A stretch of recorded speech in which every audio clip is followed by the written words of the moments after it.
my god, Jim's gonna shut him down. It's a double kill for Jim. Oh my god, Jim! Looking pretty good. It's gonna be a triple kill. Jim comes on fire. Jim comes on fire.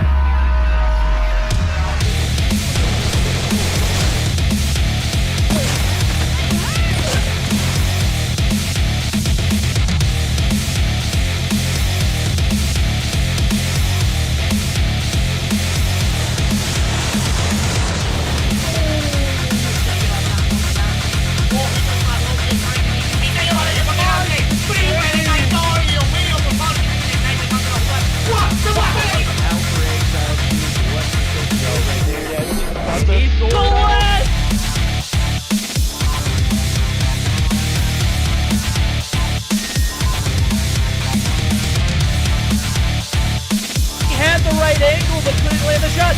The dark scope, the two-piece!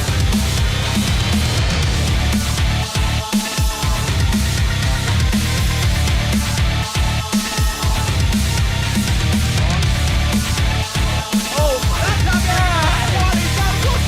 Cada equipo ahí contesta trató de darle paso ahí consigue una pelota y rápido se voltea y ataque na marotagem, belo ângulo dele. For him, he's gonna be able to take out. Oh my god! Oh no! He was down to 1 second on the clock. Já pegou bala na cara do Master. O Omairinho vai tentando fazer o primeiro.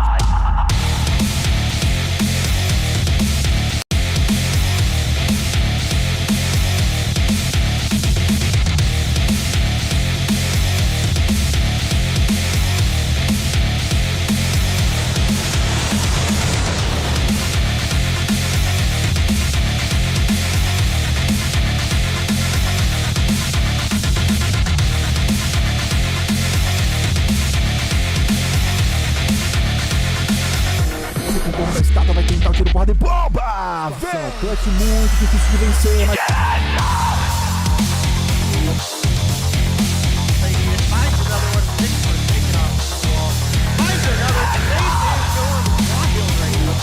Square on the body that you hit. He no-scope for a follow right there. He no-scope!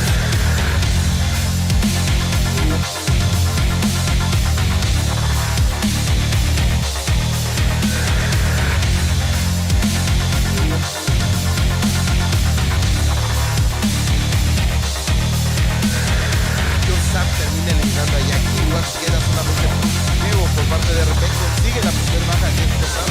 Se da cuenta que no puede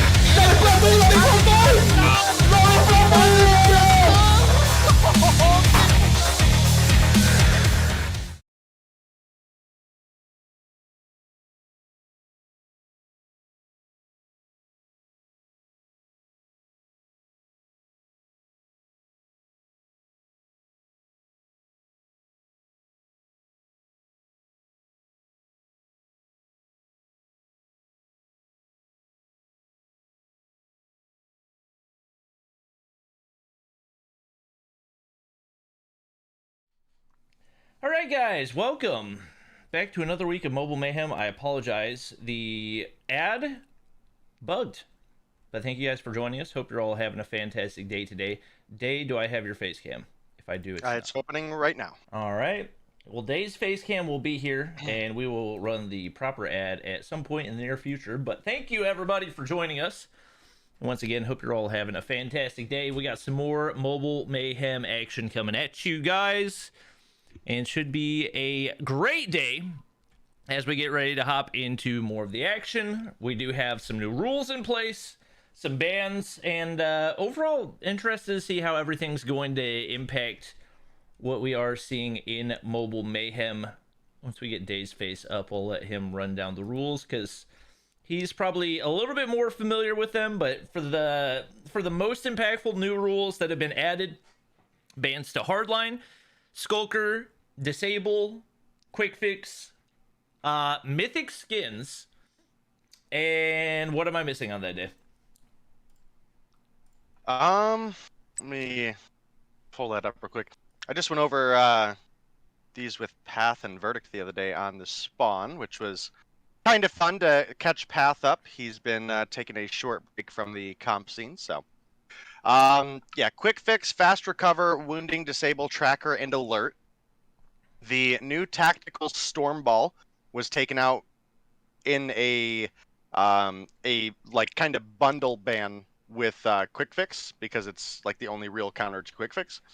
The hunter killer drone, the shield turret, and the chopper gunner are now banned. The 100-round kilo magazine is banned. Mythic weapon skins are banned. Hardline and Skulker were added to the bans, and then I think that should be it. That should be it. All right. Well, good to know. We'll take a look at our... Let me discard the change real quick. We'll take a look at our matchups for the night before we hop into everything. Obviously, there's going to be a lot of people on here that you probably don't recognize because... Or a lot of teams on here you don't recognize because we got a lot of new teams this season. But it is going to be Team 11T up against the Yo Mama, Goofy Goobers versus Midnight Gaming, Shred It versus Cygnus, and Rain versus Explicit. A look at the standings will give you a better idea of what the implications are for each of those matchups. Day, what is your number one matchup for the night? I think we have a couple interesting matchups, and this is kind of where we did round out the spawn the other night. And there's a couple I want to point out for the same reasons if any of you guys caught it last night. So I think the biggest one probably going to be 11T versus Yo Mama. That's actually two really high-skilled teams. Yo Mama obviously being one of the teams that was able to come through and, quote, upset Seminole, as Seminole was the crowd favorite. In a miracle Marshy disconnect in the search and destroy, honestly, but then they came back and had a great domination. Whereas 11T is one of those top teams from LATAM, who we haven't seen the greatest performances on screen yet. But I've talked to a lot of the teams in the background, and they're like, yo, 11T is still a really solid team and a team you got to worry about. Our other matchups that I think are going to be interesting, I don't think match 3 is going to be that great, if you want me to be honest with you. Cygnus versus Shred It should be Cygnus all the way. No offense to Shred It. You guys are working on it. You're getting better, but I just don't think you're up to Cygnus standards. The Goofy Goobers in Midnight Gaming and Rain versus Explicit matchups are going to be good for kind of a similar reason, where I think Explicit and Goofy Goobers just win their matchups. Midnight Gaming is an upcoming roster that has a lot of potential, and Rain is a roster that just had some pretty sizable roster changes, but the addition of FaZe, I think, will be a really interesting part of that, and I want to see how that roster now stacks up against Explicit, who I think is in, personally, I think the lower end of the top 4. So I think that'll be a good measure of this new Rain roster, which, if anybody's unfamiliar with it, that's going to be Mochila, a.k.a. Asta, Nerdy, Yawn, Losty, obviously, as I mentioned, the addition of FaZe, and then Beetle and Devil. So Beetle is from that Devious roster. All right. Well, looking forward to the matchups. For some reason, Discord is bugging, so when I pop out Day's face cam, the face cam does not pop out. It just stays in Discord. I will try to get that fixed later on in the night, but it does look like we got everybody loaded in, and especially given how most of these have been running longer, we should be ready to go. Turns out I am the one that we're waiting on, because apparently I don't have Takeoff downloaded, but getting that out of the way. Obviously, it's not a ranked map, so I wouldn't have it downloaded, but now we should be ready to go for our first matchup of the night. It is going to be the Goofy Goobers up against 11T. And we're good to go now, admins. Are you not in the game? No. Okay. All right, so I'm going to close out game loop. Potentially be a problem. Are they going to leave, or do you want me to try to reconnect first? Okay. I'll just have to close out game loop all the way. And listen, I've been having issues with it too since this most recent update, so I totally feel you there. All right. Loading back into the game. This happened last time as well. Looks like we've got people leaving the game right now anyway. All right. Look at the good guy pro players. Currently loading back in. Definitely excited for the matches that we have today. If I were to pick a go-to matchup, I'm excited to see how Midnight Gaming can potentially match up against the Goofy Goobers, but just because of how dominant they seem to have been recently, I'm not sure how realistic that would be, so I would definitely go with 11T versus Yo Mama as my go-to matchup of the night as well. Start game, and I will be back in the lobby in approximately 4 seconds. All right. Well, we will hopefully be able to jump on into the game again. I think this is probably going to be the best game of the night. If I had to say so myself, I think again there's potential for some of the other matchups. I don't think we see upsets, but I think we can see some good games, if that makes sense. So we'll see as soon as we get Bobby back in. We should be good to go, guys. I am in, so once the players are ready, I'm ready. Lit. All right, well, we're just waiting on Pallone and Pepe. So we'll get you guys in here soon. One addition we didn't talk about, I guess it's not really addition, he's been on the roster, but one we haven't seen yet is Forsaken. Actually going to be playing it for Yo Mama here. So I think that's a really big player that they have up and actually have in the mix right now. Just because, I mean, you know, he's a repeat Mobile Mayhem MVP, right? So, yep. One would hope. The Annabella is Teabag, correct? Okay, that's what I thought. Correct. And it does look like we have 11T having changed their names back to their regular names. Forsaken opens things up with the 2-piece in the feed. Teabag gonna find one of his own. Raballo finds Pallone as well. And Yo Mama off to a wonderful start here for themselves. Getting themselves 15 points of the first 17 before we have a break come through for 11T at all. All right. That was a solid break going in for Yuji. Able to get this backside control. Most of the time, these players... Well, you do want to get some of this initial time. Oh my gosh, the spray transfer from Yuji was so clean right there. He is going to get shot in the back. Raballo going to be able to find 2 and staying alive. Obviously, the lack of quick fix going to make it tougher to stay alive in these situations, but I think more than anything, going to highlight players' ability to play for their lives and also going to emphasize the importance of playing for trades with your teammates. So definitely excited to see the way that this is going to end up playing out. Obviously, there's lots to these rules that a lot of people won't understand, so I can even see people in YouTube chat complaining about people being upset about rules. The main purpose of each and every one of these rules is to make the game as competitive as possible and really to emphasize the teamwork mechanics of the game. And right now, we're seeing 11T do a really good job of that as you got Raven holding down back spawns right here. Players already on the hard point.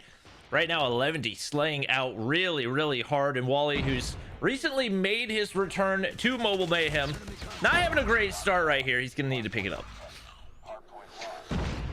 Yeah, you're absolutely right. And what was a great start for the side of Yo Mama has quickly shifted over into 11T's favor. And, you know, again, this is a roster that, you know, on the back of again, a kind of a miracle in the search and destroy, was able to come back and take a game 3 against Seminole. That's not an easy feat for any team. So we know what Yo Mama is capable of. At the same time, this is mostly an original 11T roster, what we expect from our previous seasons. The biggest change is going to be we've got no Zai and we've got to pick up on Pepe. And Zai was one of the 2-piece puzzle for this team, specifically in search. So that's where I'm most interested to see. Yo Mama is coached by Zim. Historically, Zim's teams are really exceptional at search and destroy. So I think that could be where 11T struggle if they're not able to win this hard point.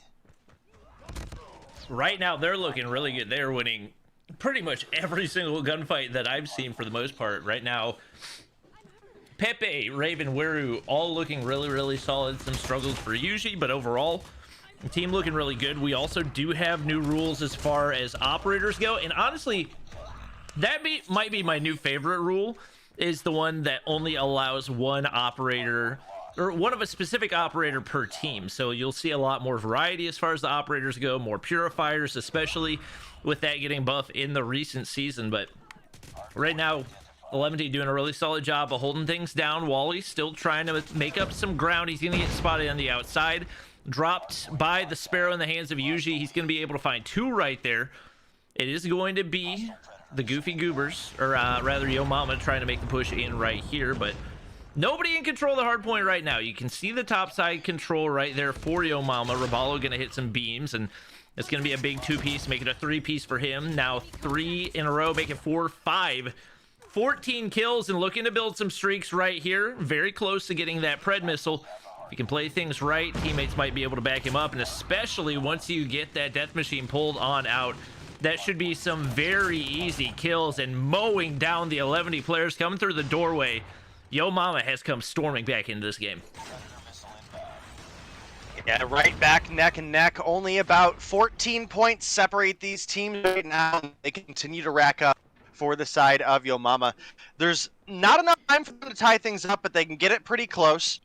And now, as we get ready to rotate back on over towards P1, there's an opportunity where maybe the second time around you can have a little bit bigger of a hold for either of these teams, because you're going to have things like your operators available. You might have some score streaks ready to go.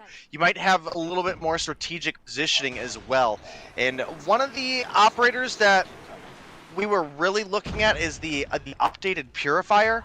Raven does have it equipped and available, but this is obviously not a great point for such a short-range operator. Rapallo, however, Cluster Strike in hand could be really big. Yeah, he got full streaks right there on that usage of the death machine, so he's going to be able to get a lot of utility on that, especially if we see a break here on P1.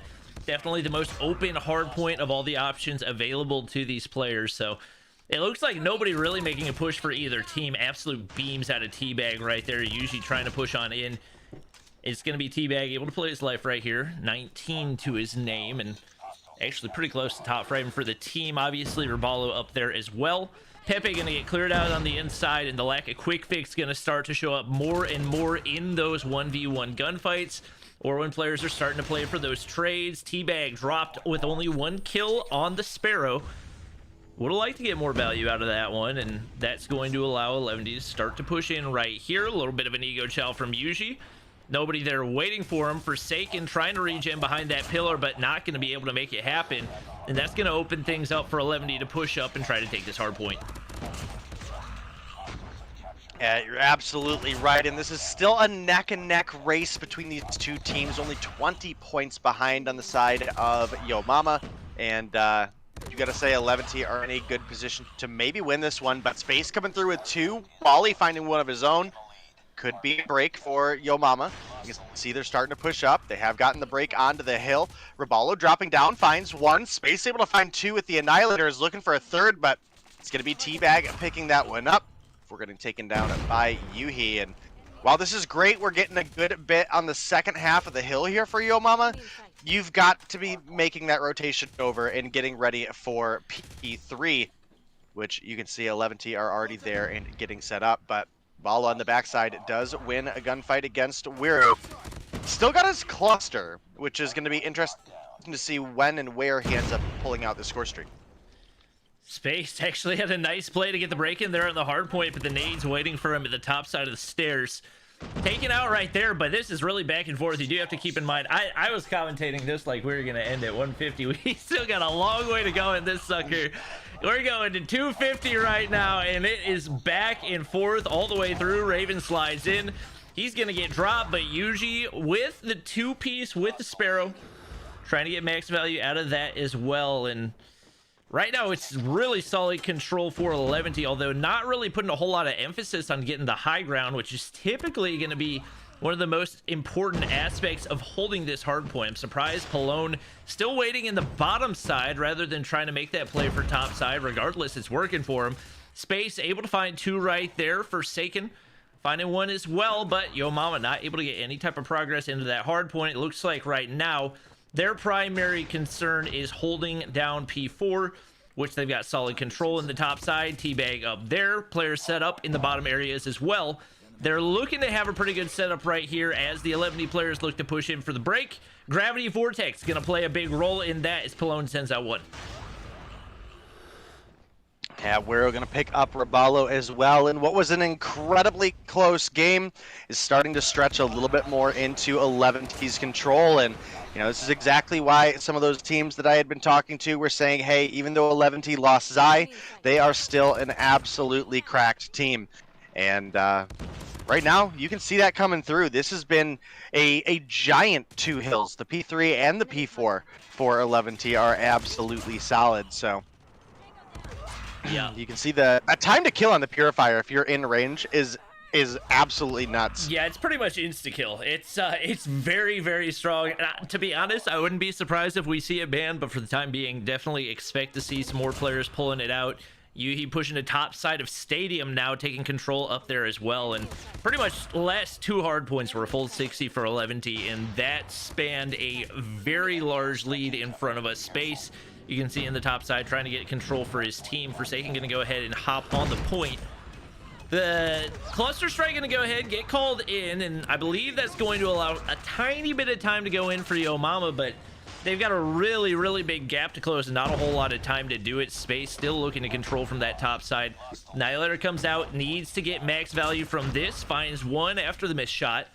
He's got one player, I believe, lurking down below, and peeks at the wrong time. He's going to be able to get the kill, turns around, finds two, but not going to be able to make it a third. Wally's there trying to secure positioning for P2 right here, and that's probably going to be what determines whether or not Yo Mama's able to make it back into this game. Yeah, I mean, it'd be a long, hard-fought battle. They need a full hard point to catch up and take a couple point lead. So, not a great position for them to be in, but again, I think this team is exceptional in search and destroy. And even though we still have Wero on the team, that is where we've definitely seen 11T struggle since they lost Die. They haven't had a consistent sniper talent to fill the shoes there. And you look over at the opposition, you've got Space, you've got Forsaken. We've seen Teabag snipe a little bit in the past, and that can be a little bit difficult to deal with. And let me actually double check what our search map is without getting too far ahead of us. I saw a lot of people talking about the removal of quick fix means that you're not going to see any more of those one-man quad feeds with a gun. I just saw Wero absolutely obliterate the majority of Yo Mama's team right there. Absolutely running things even in this new rule set.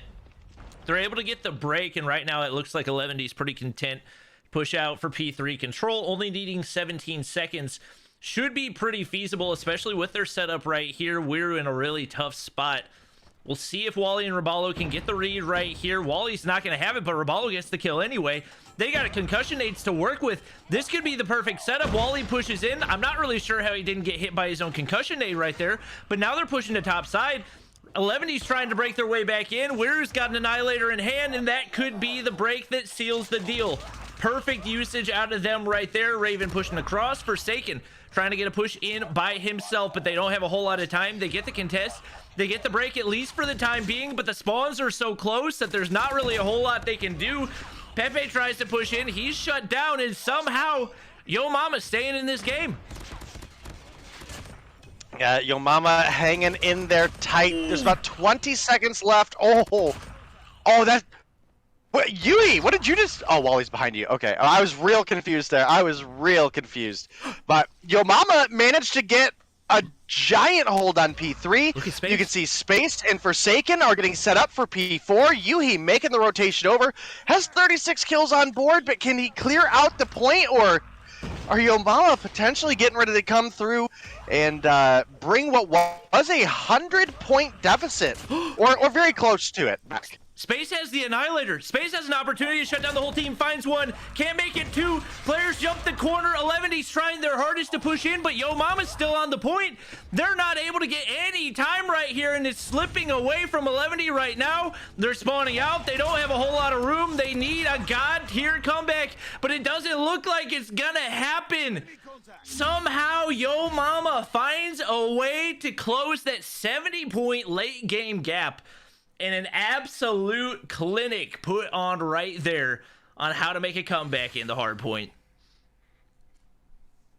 Yeah, I want to point out a comment in chat because I think this game absolutely just proves chat wrong.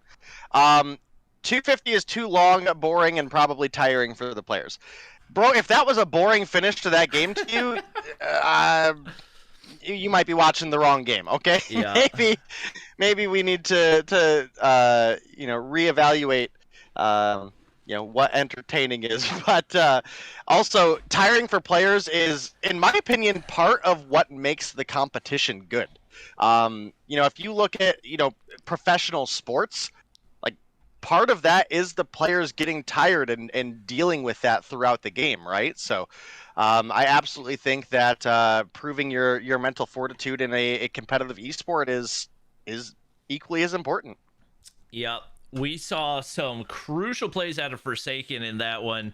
Man, he had a huge, I believe, a double and a major assist at the end right there that definitely clutched up on that P3 and allowed his team to get that rotation for the P4, and then especially Space with that early rotation and getting the Annihilator at the perfect time.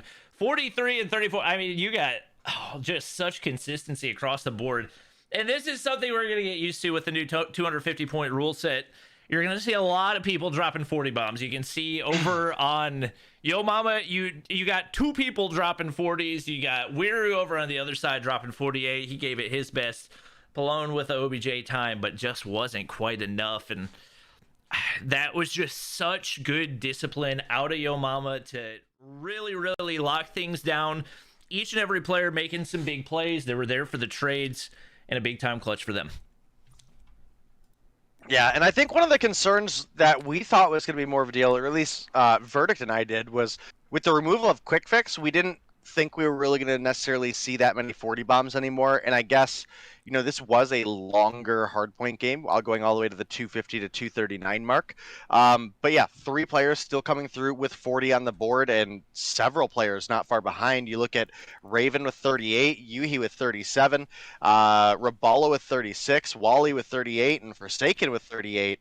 And that's an intense matchup, but point for point across the board, we had a sizable kill lead for the side of Yo Mama, and it's not like 40 or 50 kills or anything like that, but that was an incredibly close game all through and through, and it was really the kills there at the end on the P3 and the P4 rotation for Yo Mama that really gave them the edge and locked them in that victory. So excellent game between these two teams. I unfortunately don't think that leaves us a ton, because we've seen 11T struggle during the search and destroy. We've also seen them excel. It's been a little bit hit or miss. They did take down Zygnus. It took 11 rounds, but they did beat Zygnus in search and destroy. And then we've also seen them struggle their other matchups. So we'll have to see. I'm hoping for that game 3, but it's going to rely on a big game from 11T here. It indeed is. I'm going to disconnect from the call real quick and see if that'll let me pop out your face cam real quick. So I'll be right back. We're going to go ahead and do that. Reconnect. Dave's face cam. Will it pop out? No, it will not. I might have to restart Discord. So I'm going to do that real quick. But we are getting ready to hop into the search and destroy right here, which, based on the way that one played out, I expect will be extremely tight. One thing that Day had mentioned is how close, or really how much 11D needs to show up in the search and destroy, especially now with Zai no longer on the roster. That's going to make it that much more difficult for them, but a big opportunity for players like Wiru and some of the other players on the roster to really show up and see if they can bring their A game up against a team with as much sniper talent as we see over on Yo Mama. Obviously, Space, one of those players that you want to watch out for. In the past, known more for his SKS usage than anything else, but you know that he can make it happen with a regular sniper. Forsaken, a really big name that has been in and out of the scene for a while, that we expect to see some big things out of. I'm going to try to pop Dave's face cam out one more time, and it still does not want to work.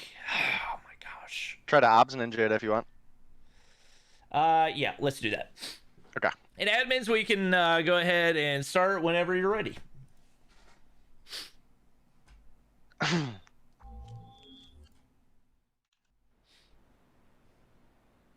All right, let's see here. Enemy has dropped the bomb.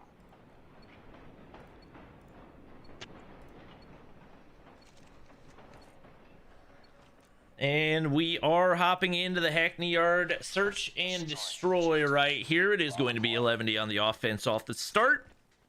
Full sending on into A. We got trophy systems going down, and it's going to be absolute chaos on the inside. Space finds one. Following the Pallone first blood right there, he's going to be able to get away. Looking to cook the nade. I don't think he realizes that Weir's there waiting for him to peek, but regardless, the nade not going to land despite the cook. Trophy systems are there. Raven going to find two.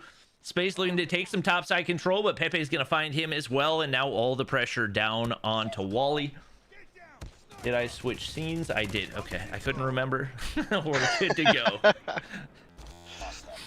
Well, first round is going to go on through, and it is going to be 11-0 with the advantage. Now, again, I thought they were going to struggle a little bit here in the search and destroy.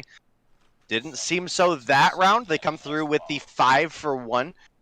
We're still very early on, so we'll have to see. Again, last week they were kind of hit or miss in search, and they are missing a strong sniper talent. So I'm interested to see how they're gonna deal with that. Fortunately, Hackney, especially if you play largely A side, you don't have as much to worry about with a sniper. There are some angles that can be advantageous, but Forsaken taking down Yuhi, and Pallone does pick up one before he gets refragged out by Raven, tying things up 1-1. All right, we have Dave's face cam for whenever we return, so Lit. get some W spam in chat. 1-1 right here. Looking to be a back and forth search and destroy as well, which we don't really take as a surprise from either of these two teams, but 11T looking to full send on over here at the B site. You can see they're really occupying that office building, but not looking to make a push out. Wally's in a really advantageous spot and could find an easy frag right there. He's going to do so. Bomb's going to be down. Raven trying to peek out.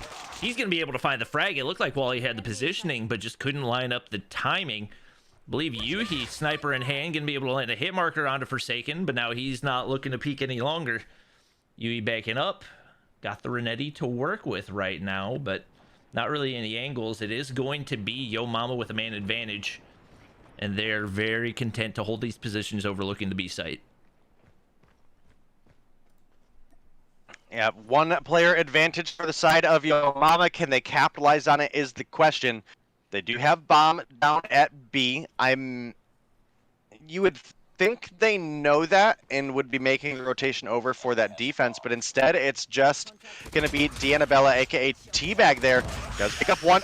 For some reason, picks up two, finds that second kill onto Raven before Pallone does take him down. It's going to leave Pallone into a 1v3. He's got 3 kills on the board. I don't think he sees Space. I don't think he saw Space. That would seem like the I don't think kill. Space saw him. No, Space was hard scoping the other doorway. Rabalo's gonna hop up right there. I was watching Space's POV and I saw Pallone go to the other doorway. I was like, oh, Space is dead.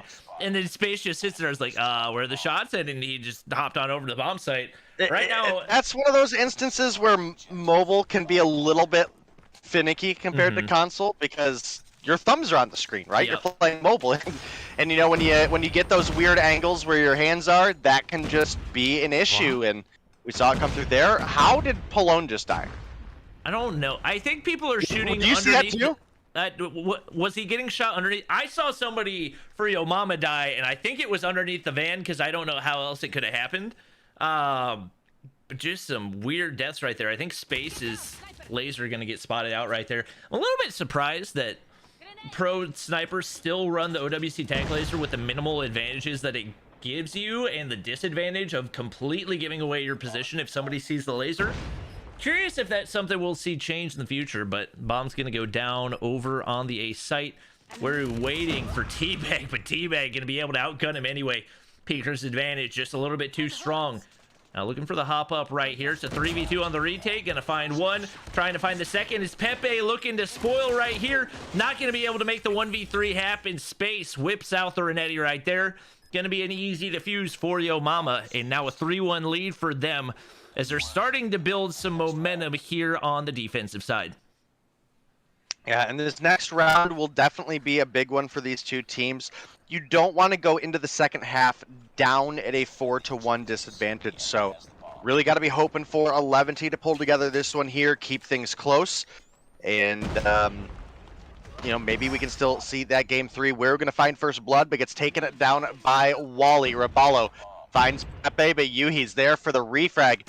We do see the PPSH for Yuhi. This is something I was surprised I haven't seen more of in the competitive meta. I understand that there's some inconsistency in range, but on a map like Hackney Yard, where you're right in people's face like this, it seems like, honestly, just such a good gun. Yeah, I anticipated that it would be used a lot as an entry frag type of gun, which it definitely works really well for. Obviously, sometimes it takes a little bit longer for pro players to adjust to that meta just because they do have their comfort guns, and once they feel much more comfortable with... Apparently, I don't actually have the PPSH files downloaded. It is showing as an RUS on my screen, but that is the PPSH that he's using right here.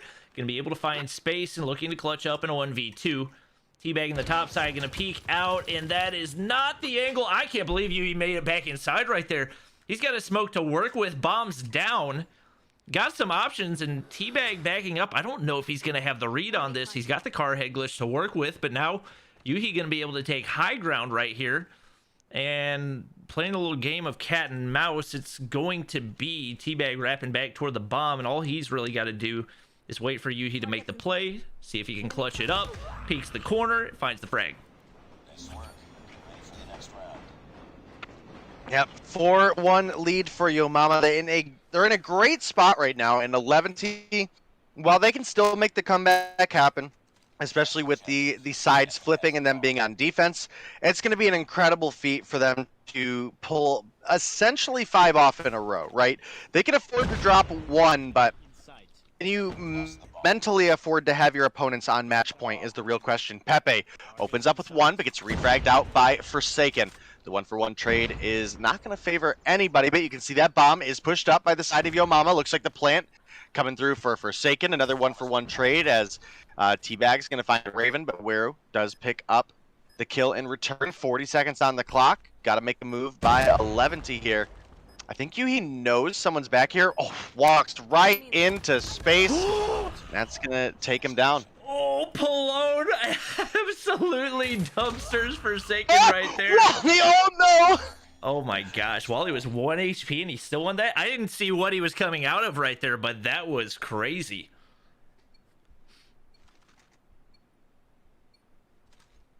Absolutely a strong set of rounds coming through for the side of Yomama. 5 in a row coming through for them.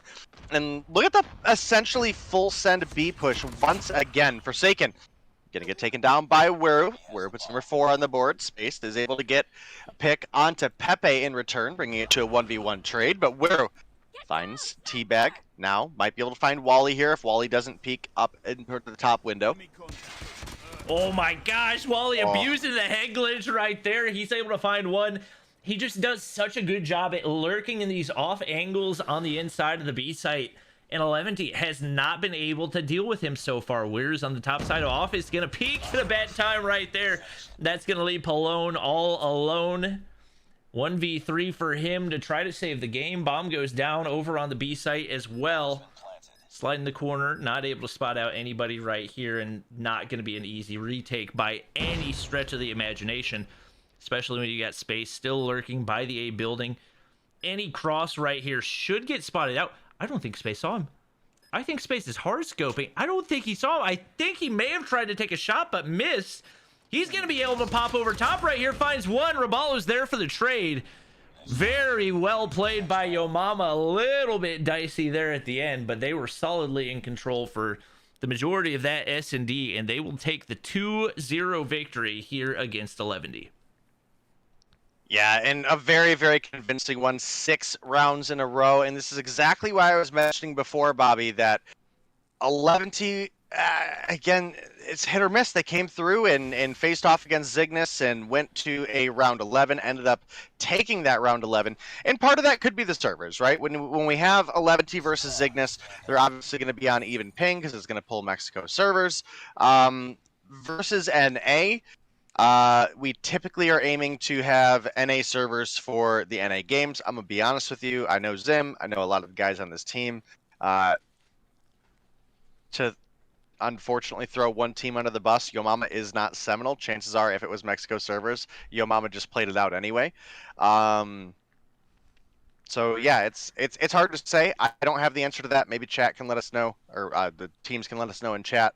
But just a convincing win coming through from Yo Mama. 8 kills on the board for the Annabella, 7 for Wally, 6 for Space Nervallo, 4 for Forsaken. And you look over at the opposition, and we did have some similar numbers, but definitely dwindled off a little bit more. 6 for Palone, 5 for Weru, 4 for Raven and Pepe, and 3 for Yuhi. Yeah, I think even though it wasn't necessarily top frag, you got to give big credit to Wally. He played a lot of really weird angles right there that 11D just wasn't able to predict. I don't know if that's they haven't played that many games up against Yo Mama. I don't know if they're just maybe unfamiliar with the Hackney Yard S&D map, but he really capitalized on that and had a lot of crucial frags that just went completely untraded, and that made life pretty easy for Yo Mama. So it does feel really weird commentating a team named Yo Mama, because it feels like I'm making a cheesy joke every time I say something about them. Listen. Me and that's Verdict just the way make that it cheesy goes. jokes the whole time. Yo Mama is on board. You should go back and watch some of the VODs sometime. It's pretty fun. It's pretty fun. But yeah, it's gonna be the 2-0 victory there. Yo Mama picks up 20 points. And unfortunately for 11T, that's gonna be a goose egg for them for the beginning of this week. All right. Well, that is going to impact the standings pretty heavily. Is obviously 11T, one of those teams pretty close to the top. They're going to stay in 6th place right here, and Yo Mama going to boost themselves all the way up into 1st. Best anybody else is going to be able to do for the rest of the night is tie them, as obviously the most points you can gain is 20 at a time. So we'll see if Goofy Goobers, Zygnus, and Explicit have anything to say about it. I believe each of those teams still going to be playing tonight, and looking at the schedule right here, none of them play each other. So that's a big opportunity for each and every one of them. Oops. May have lost my face cam for just a second. You're good, no worries.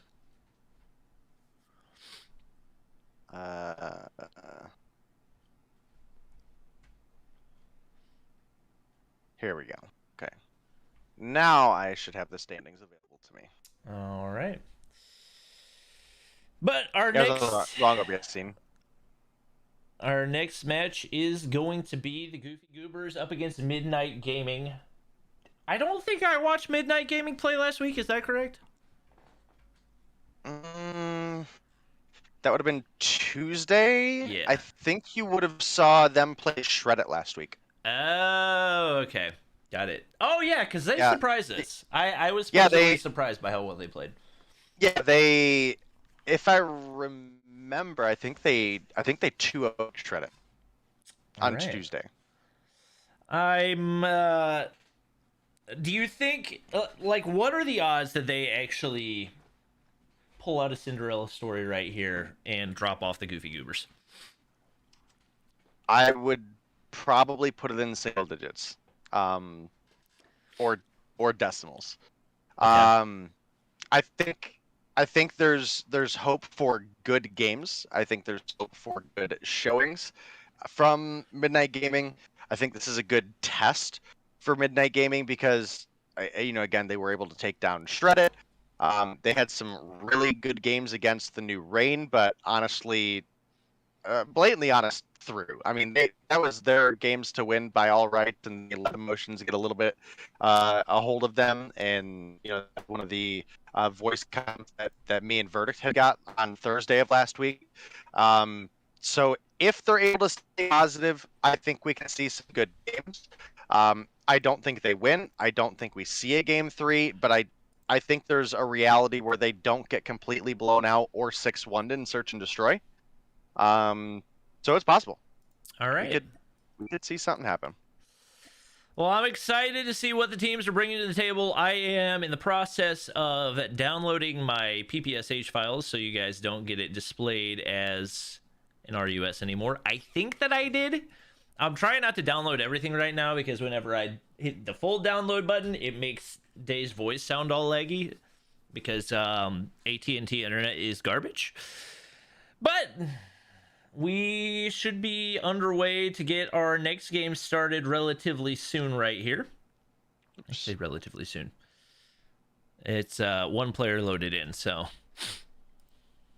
TBD. Oh, I guess Angel had got that, and I. Oh well.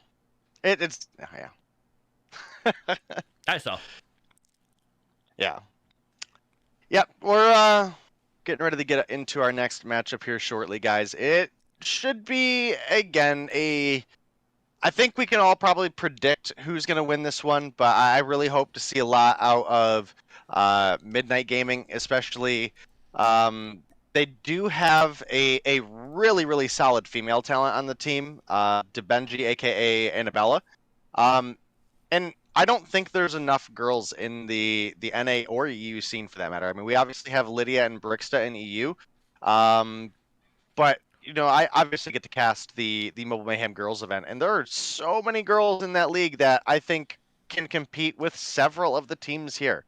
I know not all of them play on phone, but a good chunk of them do, and I know a good chunk of them are 18 plus as well. So, I would like to see more of them, kind of diversify the rosters, especially since, look, and I mean this in the most respectful way possible, but the lower end of the spectrum has been pretty weak for several seasons. I'm hoping this season we're going to see it bump up a little bit, but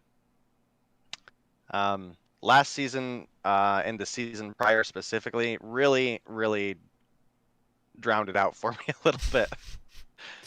Yeah, I think especially with the way that things just play out with Stage 5 and everything, I think a lot of players lose motivation whenever it gets to that final end of the year, and so that's part of the reason why we do see things drop off. But that has been the case for a long time in general in North America, not necessarily that NA is weaker, but that it is more top heavy than some of the other regions, and yeah, maybe lacks the competition to be able to compete with those top heavy teams. So I think we've seen more of the talent split up into different teams this season, and I think it's going to be more competitive top to bottom.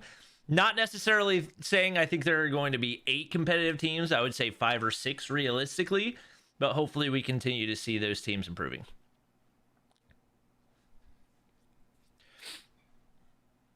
Well, we do have all of our players loading in. Have you gone over the map rotation yet, Bobby? I have not. That is a fantastic idea. Taking a look at the map. So we got Goofy Goobers banning Domination on Takeoff. Midnight Gaming banning Search and Destroy on Crossfire. That leaves us with Summit Hardpoint for Game 1. Game 2 is going to be Standoff, Search and Destroy. And if we go to a Game 3, Firing Range Domination. Nothing too outside of the ordinary right here. Obviously, we do, in our new rules, we no longer have operator bans. Basically, the way that things work with operators now is you have base restricted operators, and each player on the team is allowed to pick one individual operator that they use. Big fan of the rule. You get a lot more variety. I'd like to see more variety in the guns, but just with the way things are working right now, more than likely, we're going to see a whole lot of Type 25 in the future. Maybe the entry of some PPSH gameplays. We saw it come out a little bit right there as players start to master it a little bit. We got the Kilo coming soon. I'm not sure it'll necessarily be able to contend, and especially with the 100-round magazine banned from competitive play. More than likely, not going to see it replace the Type 25, but who knows?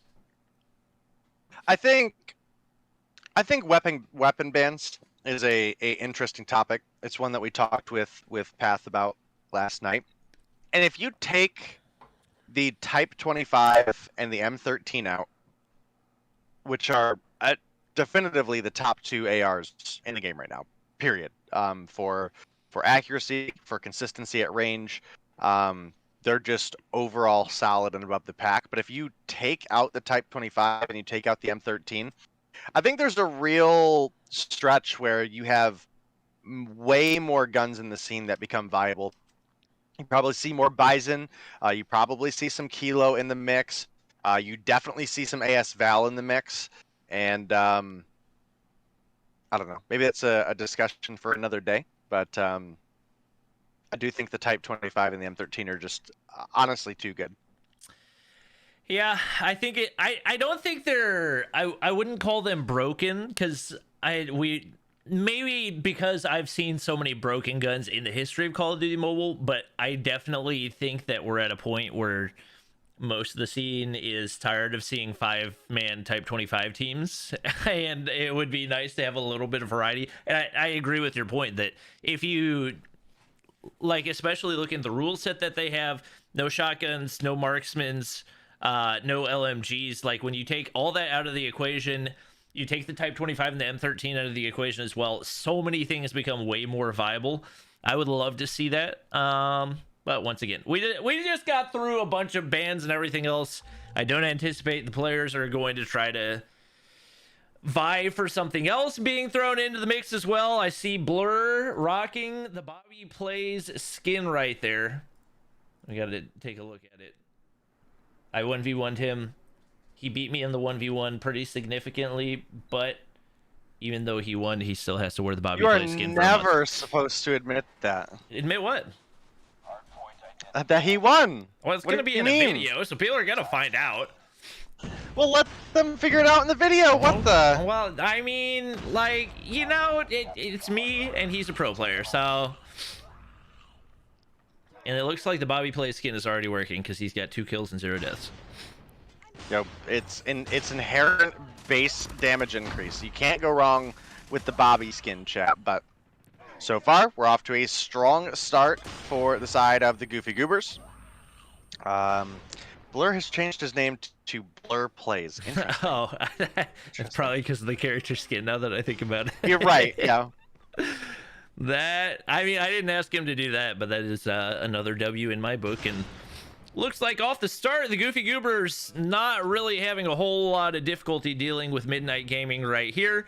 And it looks like Blur's push out to gain spawn control going to be successful there. And right now, Midnight Gaming really just scrambling to try to find a kill as Kumi is 0-5, Snakes is 1-6. They're getting slayed out across the board, and Blur looking to play for some streaks right here. Envy 9-3, Jesus can save 9-1, Ban 10-1. Awaken struggling a surprising amount relative to what his teammates are going through, but it definitely looks like your prediction that the Goofy Goobers would take the dub here, at least so far, seems relatively likely. Yeah, and this is another one of the areas where I think the rule changes does come into a pretty big effect. Summit was one where if you had a rough start, it was very easy to get snowballed on the first 3 points, specifically with how strong the P3 rotation is. And I think now that we're a little bit longer, it does give you some opportunity where if you are a competitively viable team and you're realistically close enough to your opponents in the skill gap, then even if you lose out on the first couple of hills, you can make a comeback on the next rotation just by winning some of those key objectives. And one of the things I do want to make note for this Midnight team, in through some of the frustration last week when they lost, they were very quick to know what lost them the Summit domination. This is the map that they lost the game 3 on. It was that top control and spawn control that they were really looking for. So that's another, you know, kind of directive into if you have a bad weak game, if you're able to have some good communication with your team and not be getting under each other's skins, then maybe there's a real chance that you can communicate together and capitalize on the mistakes that you've made and correct them for your next hill. Yep. It is going to be the Goofy Goobers picking up the rest of the scrap time right here. Snicks on the top side trying to find Awaken. That is going to be unfortunate timing, but he turns on Blur anyway. Actually finds a 2-piece right here. And the first bright spot that I've seen all game long out of Midnight Gaming comes through. Envy 18 to his name right now. It seems like more than anything, Goofy Goobers is trying to play for kills and streaks. They're going to go ahead and secure spawns right here before they make the push on in to try to get the break on P4. JPMB trying to stay alive down below, but Kane going to be able to hit some shots through. Has not been his game so far at 3 and 15, and it gets hit in the face by the gravity vortex. No surprise. The Goofy Goobers push on in, and they've got control of the hard point once again. Yeah, you're absolutely right. Right now, Jesus Saves and Envy are slaying out. 16 and 5 for Jesus Saves, 19 and 7 for Envy. Band up at 22 and 6. This is a fairly dominating performance right now coming out of the side of the Goofy Goobers. Blur's just about double positive. He did just die, which does take him out of that that kind of title. He's 11 and 6. We look over at the opposition, and realistically speaking, we do unfortunately only have one player showing out for the side of Midnight Gaming, and that's going to be Dios, who has, I think, died 4 times in a row now, right off a spawn. He's 14 and 18, right? He's only -4 in the feed. That's not that bad when you're going up against 2 world champions, a runner-up, another stage 5 competitor. That's respectable, right? Kumia, on the other hand, not having a game. Actually just doubled their kill count to now 4 and 20. JPMB sitting at 9 and 15, Snicks at 12 and 21, and Kane at 7 and 20. I'm surprised we've seen as few score streaks as we have. Yeah, this is kind of a slaughter right now. And Kumia finds kill number 5 right there. So starting to heat up, I guess, if you want to call it that. Awaken has definitely started to heat up as he's moved out of the negative category right there. Banned the MVP of the North American stage, or rather the Western stage 5. Not too surprising to see him at 27 and 11. He's got some streaks to work with, and pretty much everybody on the team has had streaks at one point in this game. And right now it seems like, I mean, obviously it's a Goofy Goobers game to lose. I don't see any realistic way that Midnight Gaming comes back into this one. They, to be honest, just seem a little bit outmatched, and just like that, Blur are going to be able to push on in.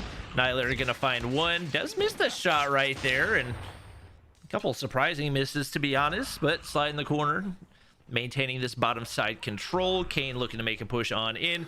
He's going to have a prone Blur waiting for him. ADS to the face.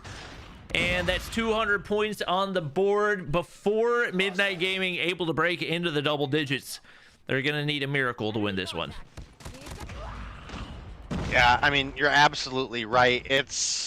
We've had pockets of decent teamwork come through by the side of Midnight, but they just aren't able to maintain it when they're losing gunfights the way that they are. Even when they do make a good rotation over, it's quickly going back over to a Goofy Goober point. You can see we actually had some attempts at a rotation over for P3 spawns by the side of Midnight, and they just weren't able to win them and get those positions locked down. And now they're actually on the hill, but they don't have the spawns, and that can be a little bit of the difficult part. And sure enough, you can see a couple trades come through there, and it's going to be the Goofy Goobers getting some favorable spawns, basically right inside line of point. Meanwhile, we had a couple players from Midnight Gaming spawn on the other side of that mid building, and that's never going to be a great position to be in. Banned! Oh my goodness. Yeah. I don't know what the play was there, but didn't work. We do see Midnight Gaming getting spawns right there. That could allow them to prolong the game for one more hard point. Looks like the Goofy Goobers are feeling impatient. They want to go ahead and end it here. They're not going to have enough time to do so.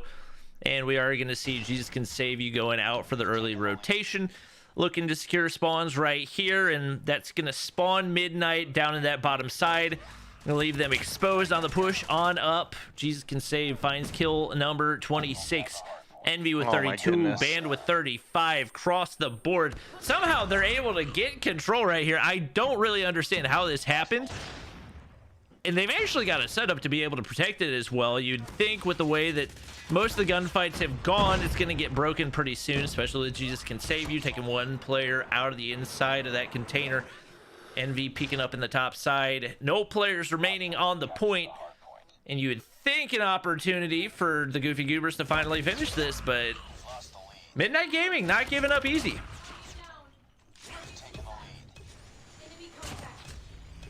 Well, we do have a Goofy Goobers win. Again, we saw pockets of decent play coming out of the side of Midnight, but again, just couldn't stack up against the talent that Goofy Goobers brought to the table.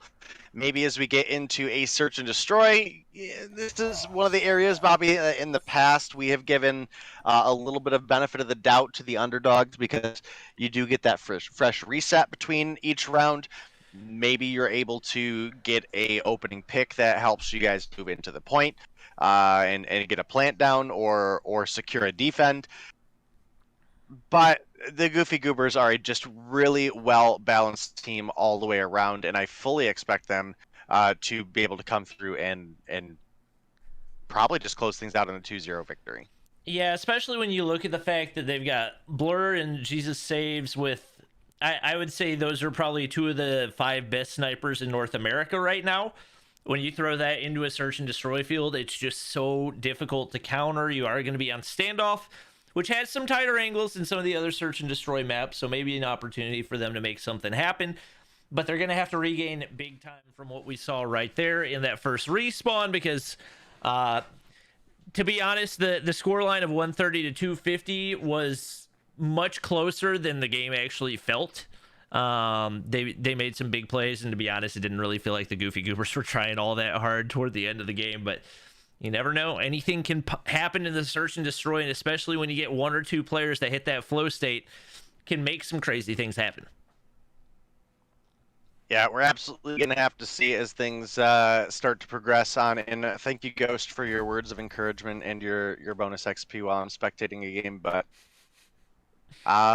yeah, I don't see a lot of faith here. Typically, if an underdog team is going to have some success, it's on the backs of having a decent sniper lineup that's going to get some picks early on. I don't know if you've looked at the Goofy Goobers roster, but this team is stacked with sniper talent, with the likes of Blur, Jesus Can Save You, and Washi as a sub. That is some Honestly, top tier that's sniper like talent. 3 of the top 5 snipers in North America, which is just I absurd. would absolutely agree. Yeah. Trying to think, like Little B. Outside of that, who do you have? Little B and Bolu's gotten way better. yeah, Bolu's gotten way more consistent. I do think you gotta give him credit for that. Space can still whip out the sniper, but yeah, that is a lot of North American sniping talent on one team. That's yeah. ridiculous. I mean, I would say besides Little B, the next best is probably Zai, but he's like technically LATAM talent that's playing in North America. So, Whew. yeah. I would be really surprised if we Childs on Sentinel, but again, I don't think he's necessarily on like a starting lineup for that team. So Child's retired. Childs is on that roster. He tweeted that he was retiring from Call of Duty Mobile. So has Asta several times. But Asta's not in Mobile Mayhem. Yes, And he is. Also, isn't Asta like 15? Asta is in Mobile Mayhem. Wait, who am I thinking of then? Asta is on Rain. Oh, okay. Well, there we go. I think I was just thinking of the old, who was it that became Hammers Esports? It was Arsenal, wasn't it? Yeah. Oh my gosh. You're probably thinking of like Main Mike or Swag or That's who I was thinking of. Or High. Swag hopped into my Trovo chat the other day. That was the first time I saw seen that. him I in saw that. probably like 8 months or something. Mhm. He was a beast whenever he first started sniping on phone. I was sad to see him, although it's probably because he was underage. I have no idea how old Swag is, so quite possible. Main Mike is a name that I definitely still remember. Maybe a little less relevant in the scene with Shotgun's band, but still hopefully we see him return to the COD scene one day when he's old enough to compete. But Yeah. who knows? That's If I remember correctly, Mike was young, so that could be a while off still. Yeah. Well, we got Your our sniper first number one talent. LATAM player confirmed, Angel. Got it. We got our snipers in play, looking to find some picks. We got Snicks with one in hand. Wait, that was not Snicks. Maybe Dios with a sniper? Anybody with a sniper? I might have been trolling. I don't. Oh, we got Kane with a sniper in hand. Ooh, Pigs Awaken off the heady right there. Enemy contact. A soul for a soul. He's going to be able to get away with his life. And Band pushing aggressively. Nearly gets quick scope, but Snake's going to slide the corner. There for the trade. That is going to be crucial with the removal of Quick Fix. And right now, pretty decent plays. A little bit surprised to see G's Can Save You missing a shot like that. If I had to guess, more than likely, probably due to the broken hitboxes on that tractor. But Blur going to find one with the Renetti. It's now Midnight Gaming backed up. Kumia going to drop. Snicks all alone. Might have the wrap right here. It doesn't look like there's anybody on the read. One player peeking over from the tractor right now, and G's Can Save You should have the info to be able to get the kill. Gonna hit marker right there. Somehow he's staying alive. Ring around the rosy. Renetti is out. The katana not gonna land, and now the opportunity for the 1v3, but doesn't know that Blur's on the wrap to the backside. And just doesn't go for the bomb. And the Goofy Goobers win the round. Why did he go to broken wall? What? All right, that was interesting. Yeah, definitely an interesting round for the side of Midnight Gaming. Kane, we've definitely seen him hit some solid shots, but consistency has definitely been a thing, so we'll have to see. I think he actually almost lost his head trying to make the jump shot there. Sure enough, climbs up on the barrel. Jesus saves. Ain't gonna miss twice. Blur's got the wall bang angles right there. That's gonna be a tilting spot to die. Follows it up with another. He was really hoping he was gonna have himself a nice Twitter clip, but Snicks is very content to sit on the inside of Cubby right there. I'm sorry. I had the perfect POV of that. I couldn't let it go. Yeah, I mean, there's a couple sniper talents that we specifically know are good on this map. Moralto's one of them, and Blur is the other. So, coming through with a strong performance here right now. Band taking down Snicks as well. It's going to leave Kumia left alone in a 1v5. Making a backside rotation here. Maybe picks up a kill or two. I honestly just doubt clutches the 1v5. It's getting shot the second they come through the window. Drops right down into the hands of 3 and gets taken down in a full sweep round coming through by the Goobers. Oh man, it's just, I mean, when you're getting wall banged from those angles, it's just got to take the confidence out of you. I was really hoping Snicks was going to make the 1v3 happen. Obviously, it would have been tough. I don't think he made the right play right there. I mean, I know he didn't make the right play because he ran to broken wall when there were 5 seconds left and his only option was to defuse. But it is what it is. Envy looking to push up in the A side right here. Kane forced to back up. Not going to take any damage. And JPMB, I think, actually made a really solid flank right here. You got a couple players, but they're going to challenge Awaken on a head glitch, and that might be the wrong move right there. Kane actually gets all the way pushed up. But G's Can Save You's waiting. The pressure onto Kumia. He's got I believe, a Type 25 in hand. Blur waiting on the inside of Grandma's. G's Can Save You looking to wrap to top blue right here. Kumia not going to have the read on this, and this should be an easy snipe. That's what it's going to be. Jesus Can Save finds another as they move up 3-0. I had a little bit more hope for the side of Midnight. Again, they had some great performances the past couple weeks. Again, I never really expected them to win, but I expected more signs of life. And again, one of the biggest struggles they had last week, they essentially won a 4v5 hardpoint and then choked the search and destroy, if I remember correctly, and then just lost the Dom. So it's a team I believe in, but one of the struggles in that Dom listen-in was, again, they very easily got frustrated with each other. There was one voice of reason in which I don't remember who it was. So I have hopes. I have high hopes. there's a lot of positivity that gets shrouded with darkness for that team. Yeah, would love to see them turn things around right here, but it's going to take a lot. We got snipers moving to top. Grandma's right here. I believe that's Blur with sniper in hand. Timing's not going to be there, but the Deagle is. Dios there for the trade. Jesus can save you, going to drop as well, and for the first time, it is going to be Midnight Gaming with a man advantage. Not able to capitalize, though. An easy opportunity for the frag. Snakes can't find it. Enemy contact. It's going to be Dios dropping there as well. And now Kumia left all alone once again. Shots from Envy over top. It looks like Envy's actually going to make the wrap toward backside toward blue. Awaken very content to sit on the inside. Gets the information right there. Moves to the heady. Envy finds the frag. And it is the Goofy Goobers. 1 round away from the 6-0 victory. And a 2-0 to help them tie up for first place. Definitely looking like a incredible game for these two teams, but unfortunately, even when we see those signs of life coming out of Midnight Gaming, it does not last long, and Goofy Goobers just looking like they're coming through the 2-0 victory here. Saw Snicks pop off for a little bit there. I mean, he's got 5 on the board. He's positive for the team. But with the rest of the team being down at 2-5, 2-5, 2-5, and 1-5, not a whole lot you can have go there. Kumia, that's rough. That's rough. Awaken pops in, takes them down pretty much immediately. It's going to be a first blood for the Goofy Goobers. And it looks like Awaken might be getting ready to find another. Nope, Snick's actually going to win that gunfight, putting up kill number 6.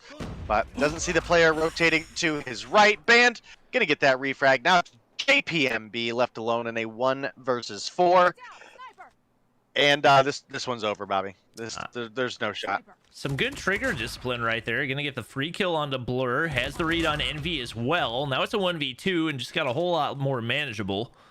The bomb is down right on the outside of blue right here. You can see we got one player in ban making the wrap back toward blue.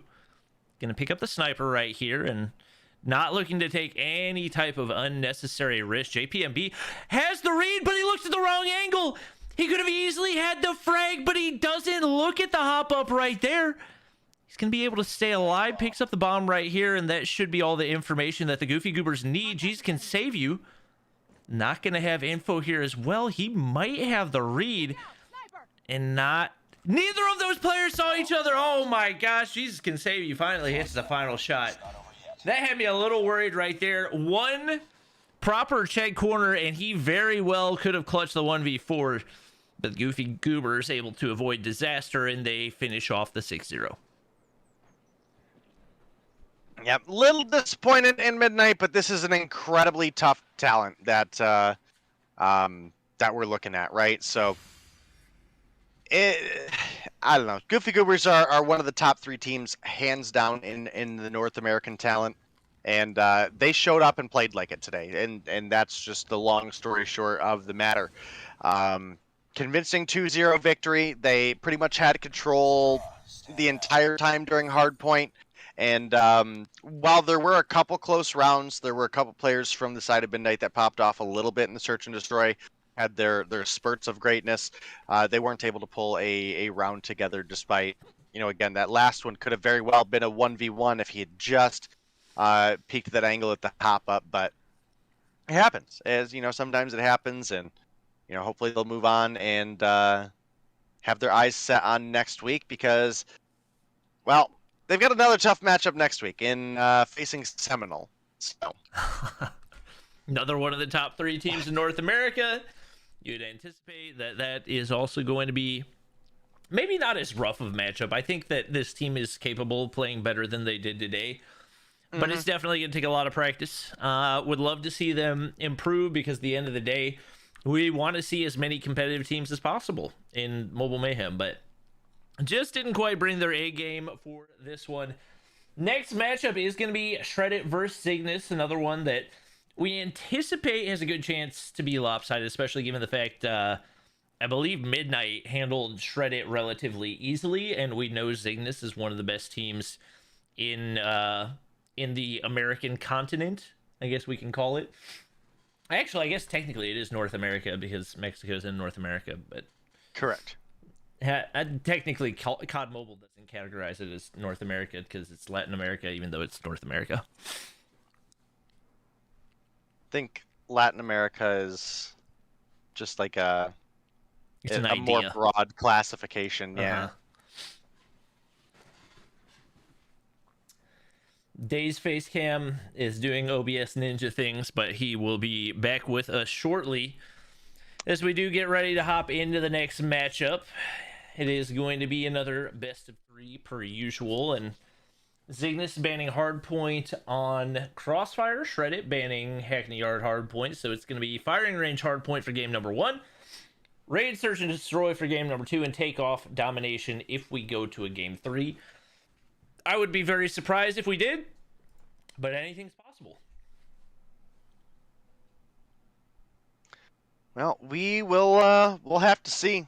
Obviously, this next matchup again, I think is probably going to be about as one-sided as the one we just watched. Reddit is a team with potential, but just does not have their stuff together. I mean, I think this is the easiest way to compare it. I think Cygnus and Goofy Goobers are very similar skill level. I think Midnight Gaming is a stronger team than Shreddit. So it doesn't give me a ton of hope for a Cygnus Shreddit matchup, but I don't know, maybe Shreddit has a good week and they make it spicy. Again, I think our next good matchup of the night will be that last one, Rain versus Explicit, but again, that really depends on how Shreddit show up to play today. Is Moralto on Shreddit? No. Nope, he was. Him, Shorty, and Mangoes got dropped for Phasey, Beetle, and Devil. Oh, okay. Yep. Did those 3 players go to a different team? Nope.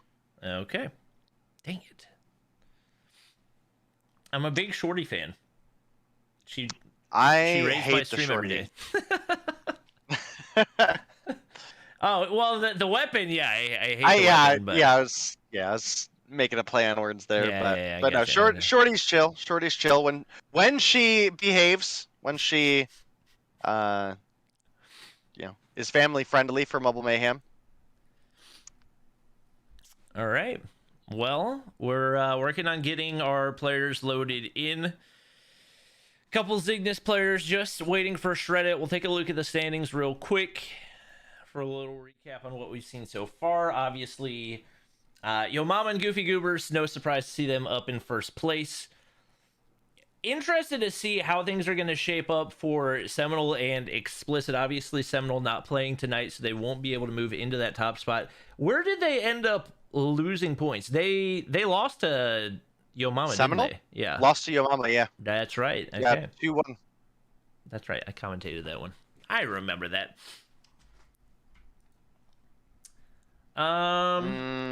No, you commentated Seminole losing to Goofy Goobers on Tuesday. Wait, they've lost twice? Yes. Whoa! Did not see that coming.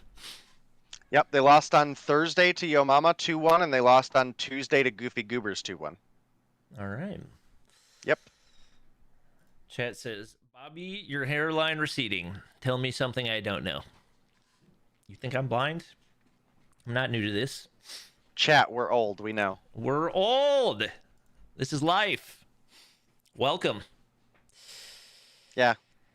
Who is Enjoy life while you're 18, guys. And when you get to the point where you're almost 30 and you stand up in the morning and your knees want to give out, yeah, that's something I didn't believe for a while, and it's a thing.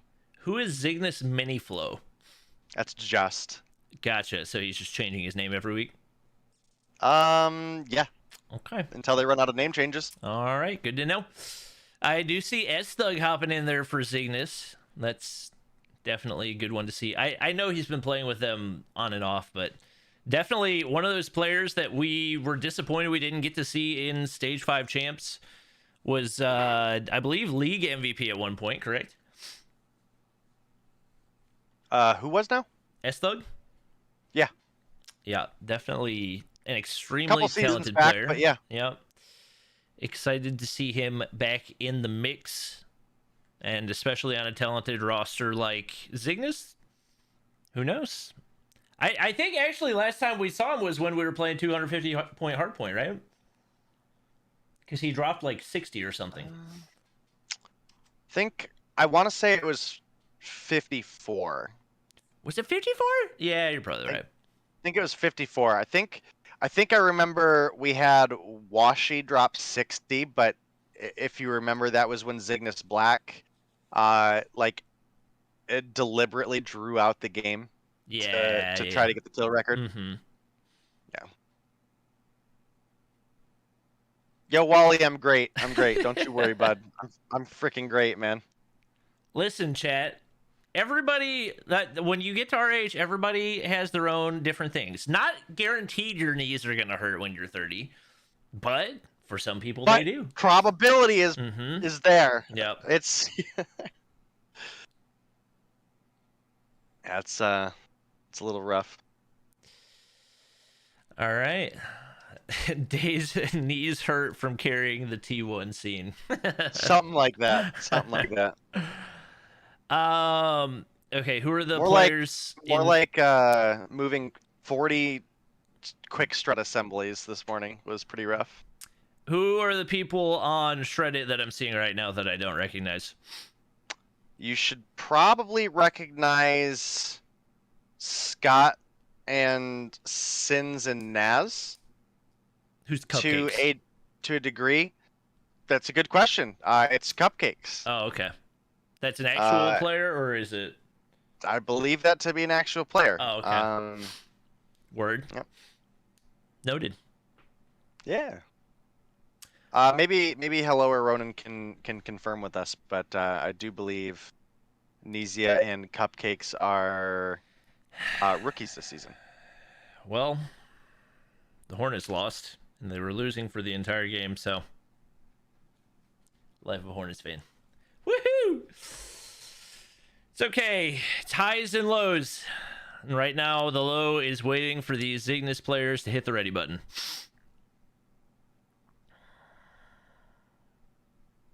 Admins, if you could spam ready. Thank you. Yeah, so I was hanging out in Hitman's chat earlier. This is totally off topic, by the way. Hanging out in Hitman's chat earlier. He's doing some karaoke. We're all having a good time. And Noah comes by, right? Noah comes by. And I'm like, yo, Noah, you should download this game and play with me in Verdict. And he's like, no. And so I'm playing leading up to Mobile Mayhem, and I literally get into a ranked guy with a guy named Noah YT. That's funny. I saw you post that, really, and I was like, wait, what? I didn't understand. Yeah. I'm not going to lie. Noah's making me want to play 2K again. Yeah, I seen he was playing that the other day. He seemed to be having fun, but let me tell you, his character is horrible. Oh yeah, horrible. He so said bad. He made a 7-footer that can't rebound. I was like, okay, so what is the purpose of the character? Because 90% of the reason that 7-footers are in the league is to rebound. So holy frick, Envoy with a raid of 408. What in the world? That's one of the biggest raids we've ever gotten. Sheesh. Good lord. Yeah, Envoy absolutely goated. He's definitely been picking up his viewership too. I didn't realize he pulled that many viewers. That's crazy. Mm-hmm. Yes, sir. People are saying Parker raid. Did Parker raid Envoy who raided me? No. Or is that just what people say? That's just that's a LATAM thing, I think. Okay. Good to know. Yeah. Do we have a substitution being made for Cygnus right now? Let's see. Tio, Envoy, S-Thug, Irving. I think. Oh, Just is changing his name back. Gotcha. Oh, neat. Well, more power to him. Wait, is he allowed to do that right now? I don't know if that was a submitted roster change. Oh, I think he's going back to the original name change. or the original name that he registered under, if he has time. Okay. Yeah. He's going back to Mr. O. Okay, that makes more sense. Okay. Okay. I understand now. Well, you just take your sweet time. We'll be here waiting. For those of you who just joined via the raid, Absolutely. we will run through the maps and bans one more time. Cygnus banning Hardpoint on Crossfire, shred it. Banning Hardpoint Hackney Yard, it'll be Firing Range Hardpoint, Raid Search and Destroy, Takeoff Domination. For those of you wondering about the new rules in play as well. We got bans on Hardline. We have a ban on... Oh, I'm blanking hard right now. You changed back to Just. Okay. Quick Fix. Hardline, Quick Fix. Skulker. Skulker was one of the surprising ones. I was curious what the reasoning behind that one was, since it only increased strafe speed. But everybody's ready up, so we're good to go. Fantastic. Did the game start? Yo. Yep. Psychos, by the time you hear this, it will be starting. Yes. Delay OP. All right. Hardpoint on...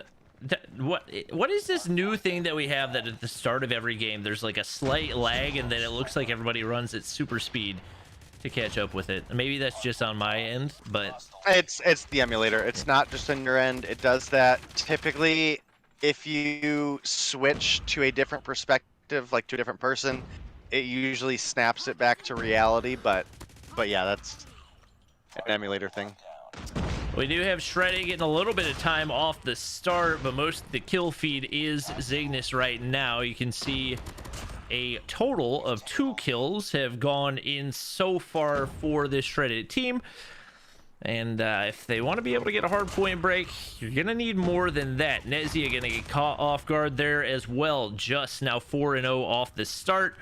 Trailer control, hard point control, everybody's stuck down coming up from American right there. Pre-fire not going to be able to find any, but Nezia pushed up into the corner, forced to regen, and Just is going to find kill number 5, pushing out aggressively. Doesn't know Nezia is there in the corner. They're going to be able to end things before any streaks go through. But a solid P1 right there for Cygnus, and looking to translate into P2. Not going to be able to happen quite yet. Nades go across. 3 players stacked on the inside for Shreddit. You'd like to see them maybe push out for a little bit more control on the outside. It looks like Nas looking to do this. But with 3 players stacked on the inside, it's going to be really tough to maintain, especially without quick fix. Yeah, you're absolutely right. And look, I think quick fix should have been out for a long time. We got a really detailed breakdown of the health regeneration system in COD Mobile from Path last night, which I think he might have me a little bit convinced that maybe fast recover is okay, but that is unfortunately not the way it was banned. And you know, I think hopefully in the future we see maybe a little bit of adjustment to the delay for healing in COD Mobile, but that is something for a future update, hopefully. Right now, it's Cygnus leading about 50 points right now. Cupcakes finds a quad feed, picks up 2, and then gets the double with the grab spikes, clearing out the trailer. Might actually be a great position for Shreddit here to get some points on the board. We actually see Cupcakes running the CBR, not a gun that we've seen a whole lot in competitive, but definitely a viable option. Honestly, one of the more underrated ones, I would say, especially as far as the pro scene goes. Right now, Scott on the outside looking to make the break on in. Nezia gonna find one as well. Envoy shut down. Just like that, they're able to regain that control, but Scott, just some bad COD timing right there. Still able to find a kill. Gonna need teammates to back him up. He has that as well. It's S-Thug looking to push the backside right now, but with Scott pushed up, Cupcakes on the backside of the trailer, they've actually got a really big opportunity to close this gap a little bit, but Tatio's got the read. It's an insta-kill right there. He's going to be able to find 2. Irving finds another, and Cygnus picking up the scrap time. It was Shreddit spawning out pretty far from P4. It's going to be a tough trek for these players. Yeah, absolutely. And Cygnus, even though they lost some of that trailer control early on, have just had a really solid first rotation of the map here. Obviously, we're getting ready to move on to Wood, and it is going to be the opening couple seconds going over to the side of Shred It.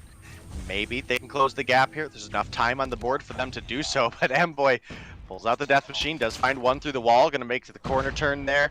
Picks up Scott as well, probably about to find a three-piece in the feed. Nope. Naz actually a great prediction on the slide there. Hits the slide on the corner, takes down Envoy, and that may give them an opportunity to make another break on in. Scott's going to find two with his Annihilator. Sin's going to find two as well, and Shred It find themselves back on the hill. I'm pretty impressed from what I'm seeing from this Shred It team so far, playing their trades really well. The rotations have been good, even when Cygnus has caught them spawning out of where they would like to be. Cupcake's trying to hold things down right here. Actually has a care package equipped, which I don't think that you can use. I'm not sure what the logic behind that one was, but they are now in control from the top side, looking to push up from firing range. It's Envoy gonna be tough to deal with right here. He's gonna find two, and those are gonna be crucial. Once again, it's Shred It still spawning firing range and trying to push up against this Heglish. Just not going to be easy to deal with. Sin's looking to get trailer control, but it's just raining terror from above. Pulls out the pistol. He wanted that kill so bad, not going to be able to find it, but it looks like Cygnus finally finding a little bit of that momentum that they hadn't been able to build in the mid game so far. Sin's looking to make a big play with the Sparrow right here. Finds one, not able to find the second on the inside. Trying to climb up, just gonna find him from top trailer, or top 10 rather, and that should allow Cygnus to get some early rotations for P2. Be advised, hostile predator missile inbound. Yep, and I gotta say this is a closer game than I honestly expected it to be. I mean, we're only sitting about 40 points between these two teams right now, and I expected this to be very similar to the Goofy Goobers and why am I drawing a blank here? The Goofy Goobers and Midnight Gaming match, and Shred It are putting up one heck of a fight right now. So definitely looking solid as far as our top frag for the game right now.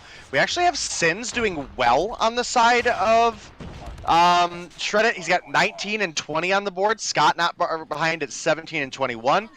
But we look over at the opposition, and you can definitely just see where some of the numbers start to stack up. Tatio is 22 and 12. Just is 23 and 14. We got S-Dug with 16, Envoy with 19, Irving with 16, and you know, Naz struggling behind right now at 11 and 23. So rest of the team is marginally close, but just a fair bit behind. That's losing them out on a lot of the spawns and some of the PowerPoint positions, like I don't know why I said PowerPoint. Some of the power positions. I'm old, chat. Leave me alone. Not able to hold spawns for the P2 and struggled to hold the spawns for Wood. So we'll have to see how the next couple of hills go for them, because Cygnus are starting to close in on potentially closing the game out soon.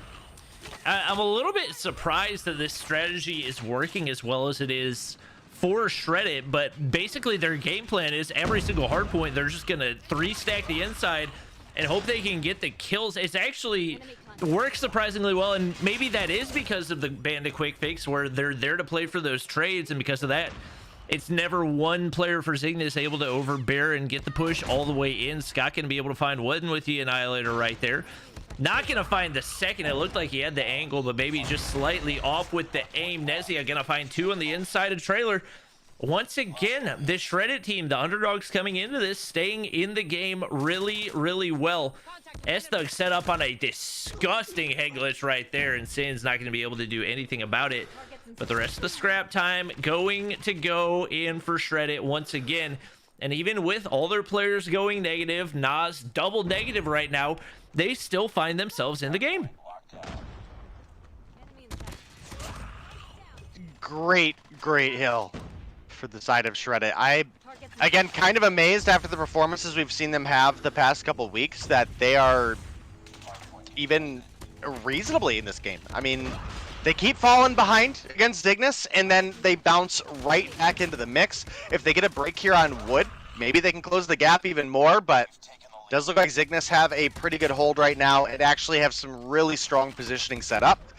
Cupcake's going to find Envoy through the window there. That could be an opportunity. Oh, and Tatio spawns out. Whoa. It's not much time left, but they can get some. Yeah, that is not a good spawn for Tatio. More scrap time going in.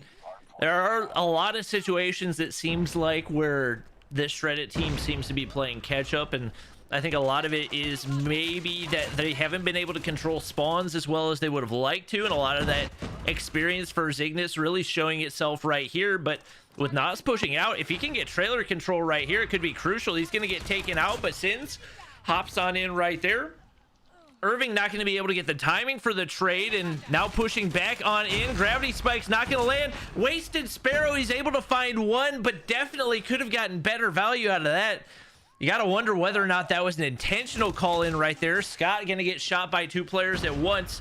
Not going to be able to get the kill, but he does get the assist right there, but assist not going to cut it. This Shredded team needs to make a push on in. They don't have a whole lot of time to do it. And it looks like the control slipping out of their hands right now, especially with just getting back up into that tower power position. That will likely seal the deal. As I say that, we actually get a break in for Shreddit. Only 6 more seconds needed for Cygnus right here. Just as content to stay up top. That will allow his teammates to seal the deal.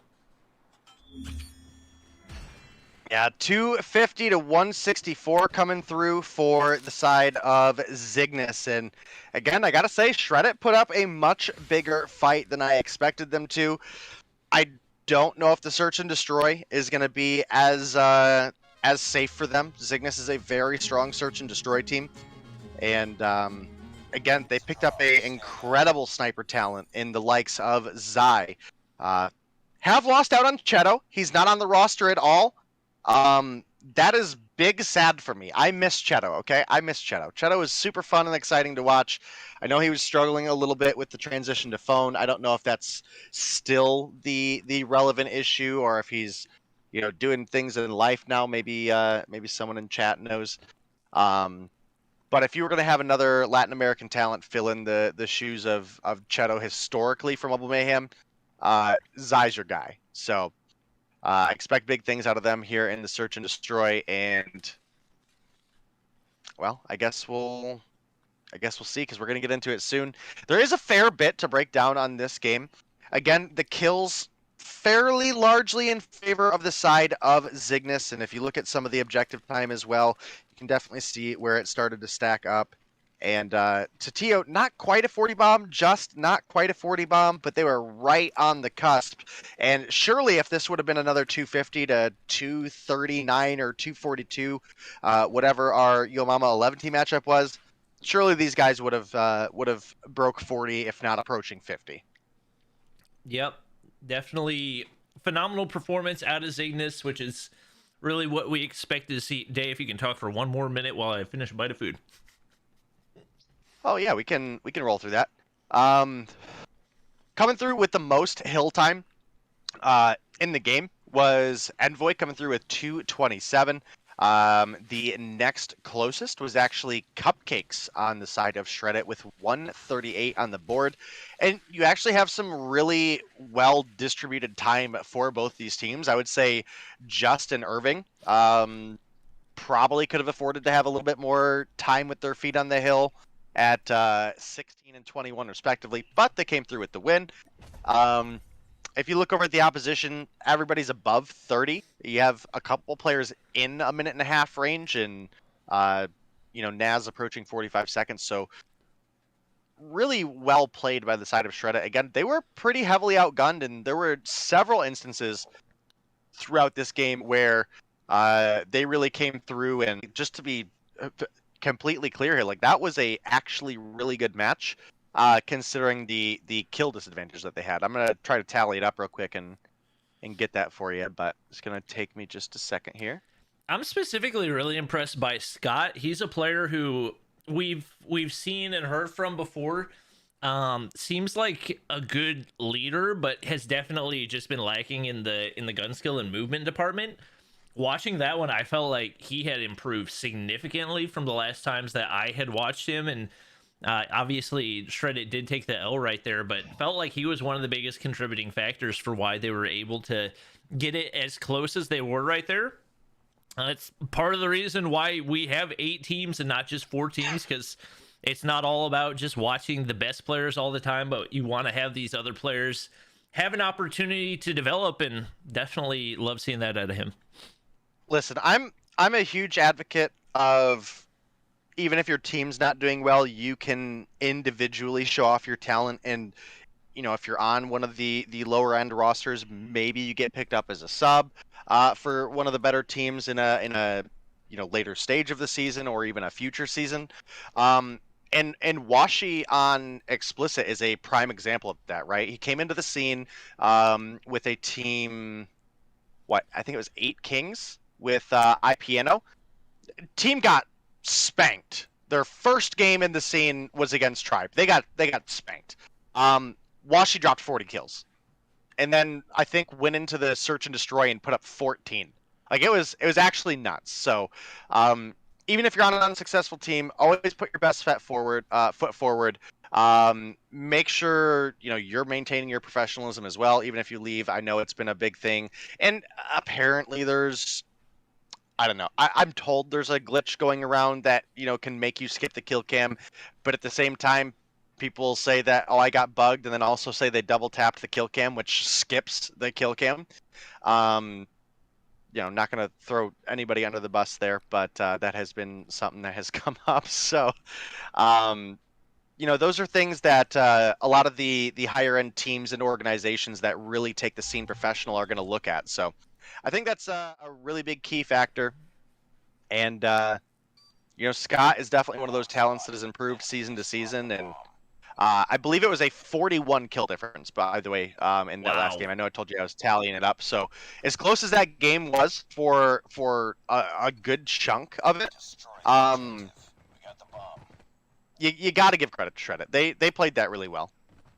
They're up against one of the tougher teams to face. So I would easily say Zygnus, top 4 competitor in this North American setup for this season. So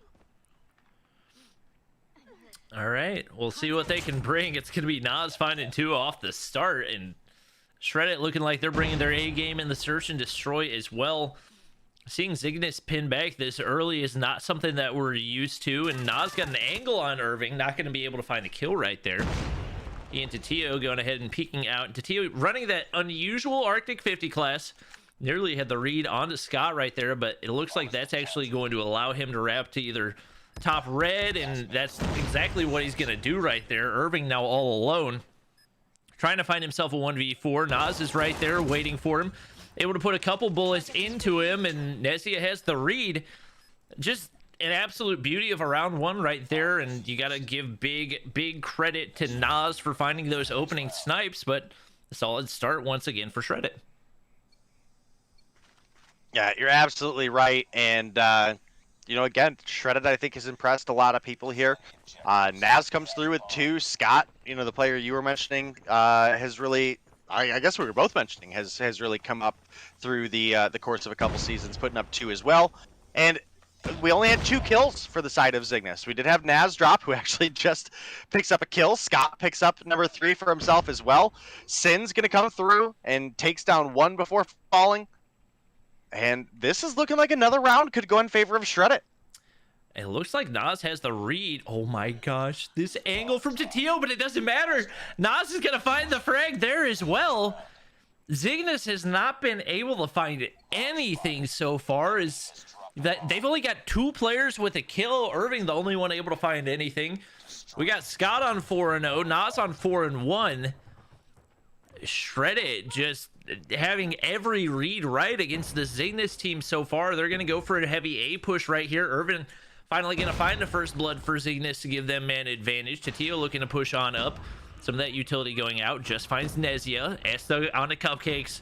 And now it's Shreddit getting picked apart. Sins finally able to find 1 onto Just. And bombs going down. Both players here for Shreddit on the inside of kitchen. They got a smoke to work with. Maybe looking for a bait right there. Actually gets a hit marker out of the smoke nade. going right to the top of basketball court right here and trying to wrap through. Envoy's in a nasty spot that they're just not going to be able to deal with if you are Sins. Nas able to find 2 right here, trying to make it potentially a 1v4. He gets a sniper to work with as well. Nobody over peeking right here for Cygnus. Irving, maybe a little bit of bad timing, but they're both going to peek at the same time. Tatio hits the shot, and Cygnus finds a round. Yeah, Cygnus finally picking one up. Do gotta say, S-Thug in the past was a great sniping talent. Obviously, we've seen him out of the mix for a little bit, trying to fill in the shoes of Cheto and Zai right now, and not having the best performance. 1 and 3, was able to find one last round, which definitely helped the team out. But again, if your other option is Zai, I wonder if he wasn't available to play, or if something's going on with the team, or what the case might be. But oh my goodness, Cupcakes! What a peak on that head glitch over at basketball court, ends up taking down S-Thug there. And once again, Shreddit find themselves in an actually incredibly strong position. They're in a 4v3. They don't have Bomb down, but with Sins making the rotation from behind, going to take down Tatio, and Naz able to track down Envoy. That's going to be the 3-1 lead for Shreddit. And I gotta say, if we would have came into this search and destroy, and you would have told me that Shreddit was going to lead Cygnus 3-1 on round 4, I'd have been pretty skeptical, to say the least. Yeah, I was 100% not expecting this. Obviously, we saw good things out of Shreddit, but for it to be this lopsided early in the game, obviously, it's nothing Cygnus can't come back from, and we see what we expect them to do right there with Envoy pushing in. A lot more confidence out of them. They're going to be able to get the plant right here, and it's going to be Shreddit left to retake once again. Nezia going to make his way down toward the pool side, and you'd think Cygnus probably going to have a read on it, but maybe the timing not there. Tatio should have the shot. Nezia is going to be able to find a kill as a result. Tatio just not hitting anything, and just like that, it's a 3v3 for the retake, and you got players out of position. Trophy system going to get destroyed right here. Irving looking to play the head glitch over on pool side. Headshot's nearly going to drop him right there. Somebody else going to get found out. Nas taken out by S-Thug right there, and Cygnus able to avoid the 3v5 retake, but looking dicey in a couple of situations. Right now, looks like it could really go either way. Yeah, I mean, this is definitely a closer matchup than I would have anticipated. I'm going to be one to root for the underdog here and say, Shreddit, if you're going to play like this, take it to a game 3. Again, they've stepped up quite a bit from getting. Again, this is the team that got 2-0'd by midnight last week. And now here they are competing in a really strong showing of Hardpoint against Cygnus. And now an incredible search and destroy so far as well. They've got a bomb planted, but Irving is going to find first blood. All they've got to do is play time and defend for 35 seconds here. But, that's not fine. Tatio finds another. Tatio finds number 3. Now it is Battlesins left alone in a 1 versus 4. Not going to happen. That's going to be all tied up now as Cygnus find their 3rd round. Yeah, it seemed like maybe Shreddit got a little bit overzealous on the plan. They got to the site so quickly that they're like, we got to get it down immediately. And Cygnus just was in the right positions to be able to get the retake relatively easily. We'll see if they change things up, and with just getting first blooded right there, it's going to open up the options for this Shreddit team. They've got poolside control. You can see one player making his way toward that mid angle. It's Scott lurking in that opposite side. He's going to be able to find Irving right here. Now looking to lurk up toward Kitchen. We got Tatio waiting on the inside. He's going to be the only real defense to contend against the players looking to push in right there. Nade going to go through. Unfortunately for him, he's going to find a hit marker. Has the angle. It looked like Cupcakes was looking up in the sky, but he was looking right at Tatio. Envoy there for the trade. But only 2 players remain for Cygnus to try to hold off this push to the A site. If anybody's going to spoil, it's going to be Envoy, and it's Nezia there. Able to save his teammate, and just like that, 1 player remains once again for Cygnus. Scott there to back up his teammates as well. And man, the teamwork out of this Shreddit team is impeccable.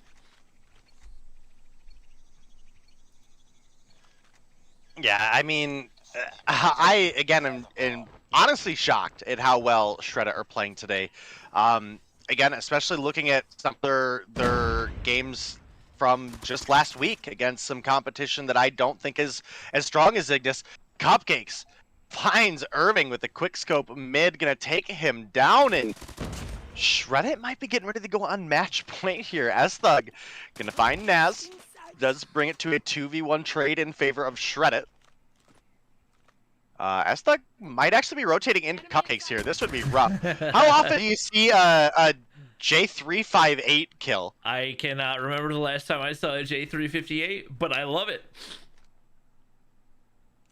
Oh man, I mean, it seems like Shreddit has all the right reads right here. Envoy gets caught out of position as well.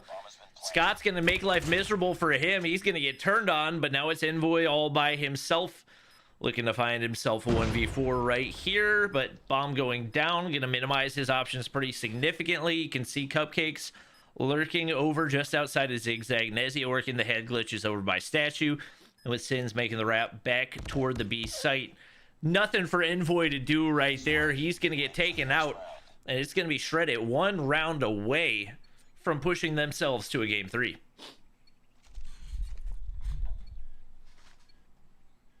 Yeah, you're absolutely right. And again, Shreddit could be on the brink here if they're able to pick up one round. And it's a rough spot to be if you're Zygnus, right? Because you now are in a position where you've lost 5 and you can't afford to make a mistake, and you've got to find 3 rounds in a row. Tio is going to start things off strong by picking up Naz. Envoy able to get one onto Scott before getting taken down by Nezia. That's going to be the 2-for-1 trade in favor of Zygnus. But just like that, Nezia finds another onto Just. S-Thug here for the refrag to Tio. Picks up an extra one for the road, and now it's Cupcakes left alone in a 1v3. I think Zygnus know they have bomb down based on their positioning on the map, and Cupcakes very well might be getting ready to fall here. As you can see, S-Thug is covering that mid-pool side, and we have Tatio on the head glitch, and Tatio has been hitting shots here today. So is Cupcakes, though, so we'll see. Not 1 minute, 60 seconds? Not 1 minute, 60 seconds. There's a difference. Okay. Trust. Big difference. Big difference. Big difference. Cupcakes doesn't seem to know that S-Thug is tucked away in this corner. You would think S-Thug... To be fair, S-Thug doesn't seem to know either. S-Thug's going to get picked right there. The quick scope out of Cupcakes. He's still got to go get bomb or find the frags. One of the two. Tio trying to make the read. Wait, why is Irving at B? S-Thug died at poolside, and they have confirmed bomb down at money room. I'm very confused by that rotation. Well, it looks like he's corrected the mistake and wrapped back. Only 16 seconds. I think Cupcake's playing this a little bit too slow. If there's anybody on the inside of the A site, you don't have a chance. Oh, he juked him! They made the wrap all the way back toward B. He's going to get a free play here on A. And now an opportunity for the 1v3 as the bomb goes down at the very last second. Tio trying to find the angle right here. If he can lurk upstairs right here, might be able to catch him off guard. He's able to do that, but doesn't have the read on the second player. Irving's there to avoid disaster. Zygnus gonna be able to dodge the 1v3. Nearly a miracle play out of Cupcakes, and maybe a tiny bit more patience could have made it happen. I mean, Zygnus hanging on by a thread, coming down to a 1v1 when your opponents who I honestly think you should be outskilling to a large degree. That's rough. Again, this is a Zygnus that took 11T all the way into game 3, and you know we saw how well 11T did in the hardpoint against Mama. That was an incredibly close game. The search wasn't quite there for them. Oh no. Oh, he just got egoed and he lost. Oh my gosh, that was like a 4-minute spray battle, or not 4 minute, 4-second spray battle right there. And that's gonna cost Zygnus big time as they find themselves down a man once again. Now Sin's egoing the sniper, but Tio hasn't been able to find those recently. He's 5-7 right now, which is not a terrible game, but definitely not what we've come to expect out of him. And Sins looking to push up poolside. May have gotten eyes onto Tio right there. I don't think the Tio had eyes on him, and this could be an easy slide peek right there. Giving away his position. It doesn't matter. Ego's the heady there as well, and that's going to leave a wide open A-site just trying to push down. He's forced back with the shots coming in from Sins. There's no bomb here yet, and I'm not really sure why, but Scott now going to make his way up through A. Envoy trying to chow from up top, and another shot comes through for Scott, and now only 2 players remain for Cygnus. Bomb has been planted. It's all This is rough, man, especially if you're a Cygnus fan, because this team has historically been so strong in search and destroy, and they end up getting upset by Shreddit here in the search. And I gotta say, Shreddit came to win.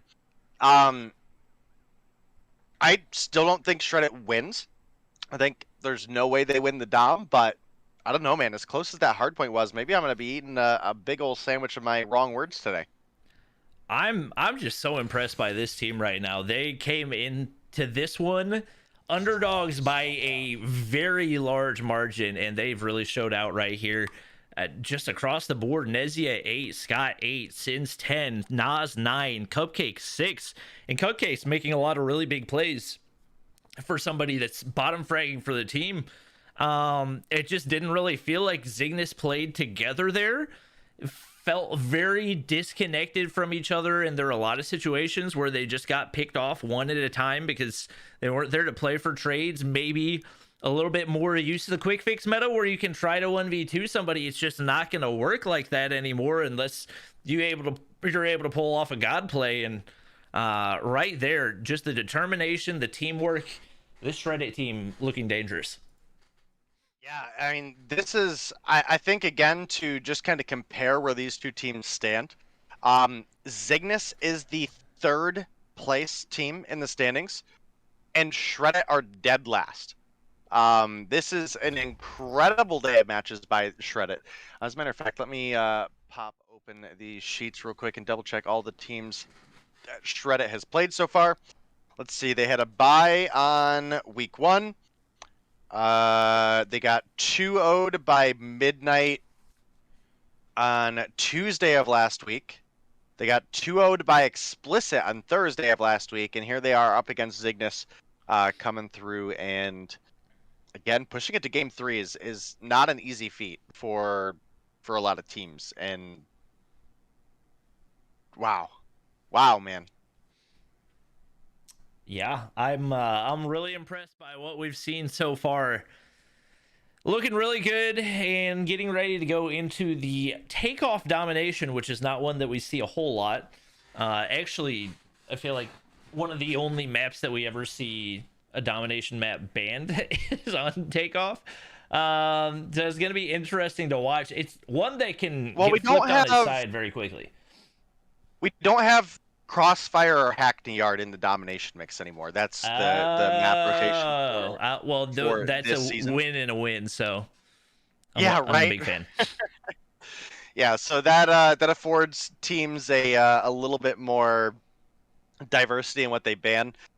We see a lot of bans now. I mean, last season it was pretty much Crossfire, Hackney Yard were I would say a solid 90% of the bans, and then every once in a while you'd have one team come in and was like, yeah, we don't want to play takeoff. Mm-hmm. So it is I think that's like another rule change that does just add to like the level of complexity that the competitive scene has. I think the map rotation that we have right now, currently speaking, is a bit more strategic than, hey, we have C on Crossfire Dom in the second half. So I think it promotes really, really healthy competitive play, and it does allow teams who maybe do just struggle on a certain map and game mode to actually effectively use their ban on something that they're weak at, as opposed to something that just nobody wants to have to play. Yeah. I think just taking... So our Crossfire and Hackney are only out for Dom, right? Correct. They're still in for Search and Destroy and for Hardpoint. Okay. All right. I mean, those were the only two that I felt like out of all the competitive maps really just were an absolute mess and had no place being there. But it looks like we got our teams readied up and good to go, so we should be good to hop into the final game of the matchup. Time to find out if last place Shreddit can pull off the upset. I mean, they've already pulled off an upset to a certain degree just by taking a map off of Cygnus. This is not going to be easy for them to do, but you got Scott pulling I out thought that- we were going to have an early night tonight. I If did you want me too. to be honest, I was looking at the matchups and I was like, oh, we're going to be done by 10:30. Yeah. Shreddit have decided that is not going to be the case today, so I'm here for it. I'm always going to, be woken up by the potential underdog story, and I think the game 3 alone is enough to call it an underdog matchup. So we'll see if they can pull it off here. It's obviously not going to be easy. Cygnus are an incredible team. They don't take losing a map lightly.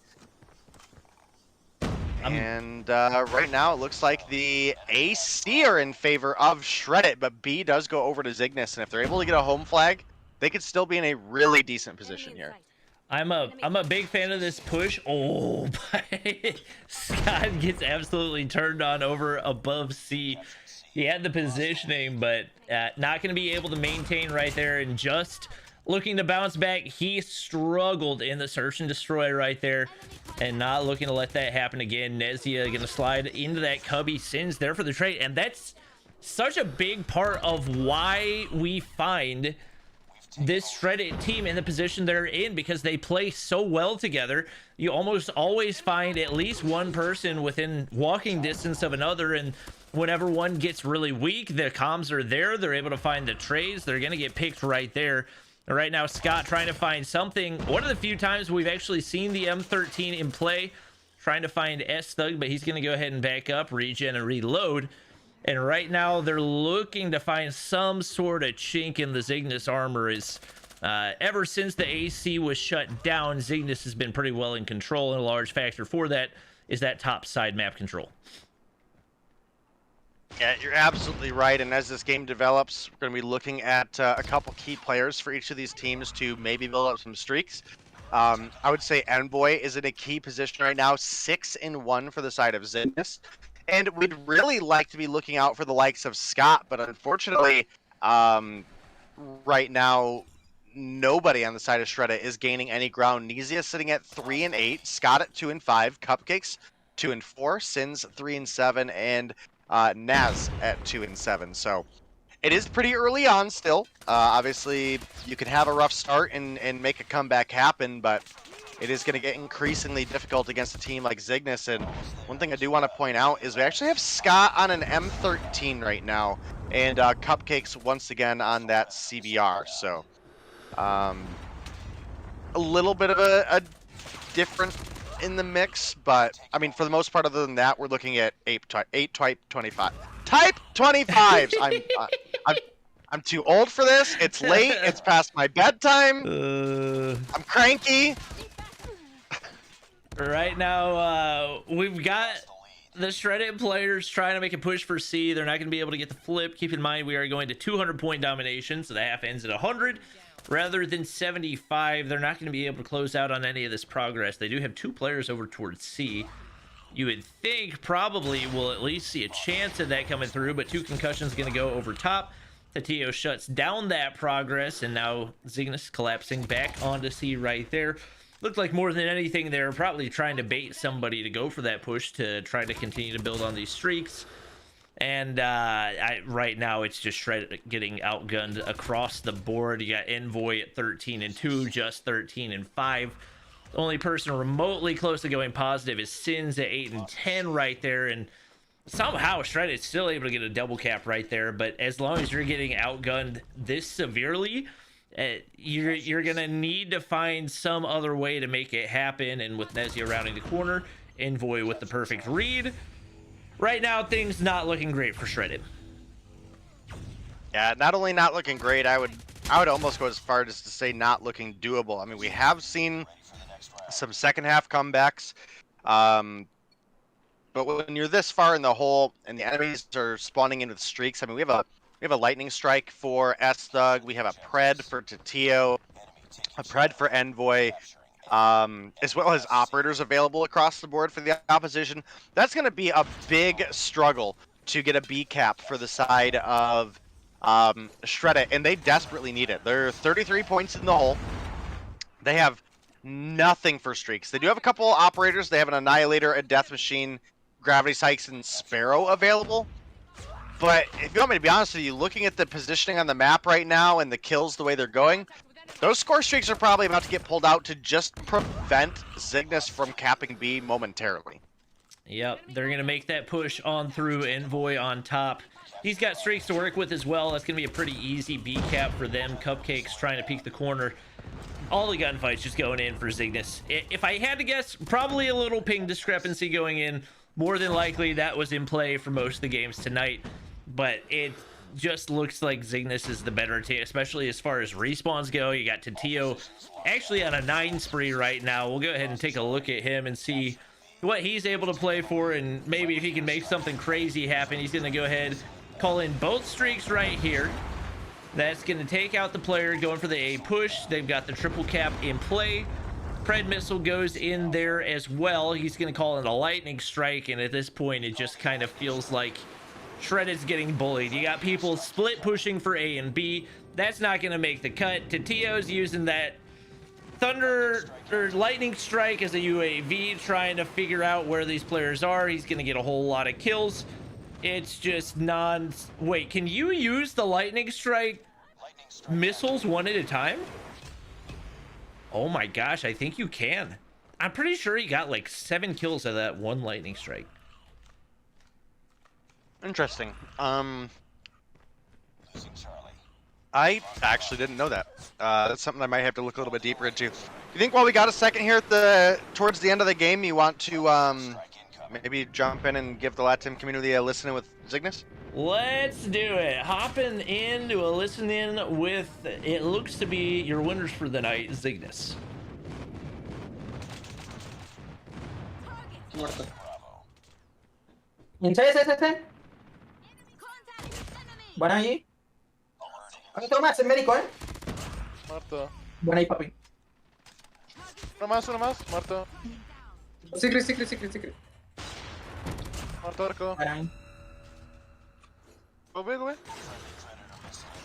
Muerto los dos, Secret. Está cierto cada uno más. Hay uno ahí, sí, se va para C. Uno en B, va. En amarillo, güey. Ya, cortes.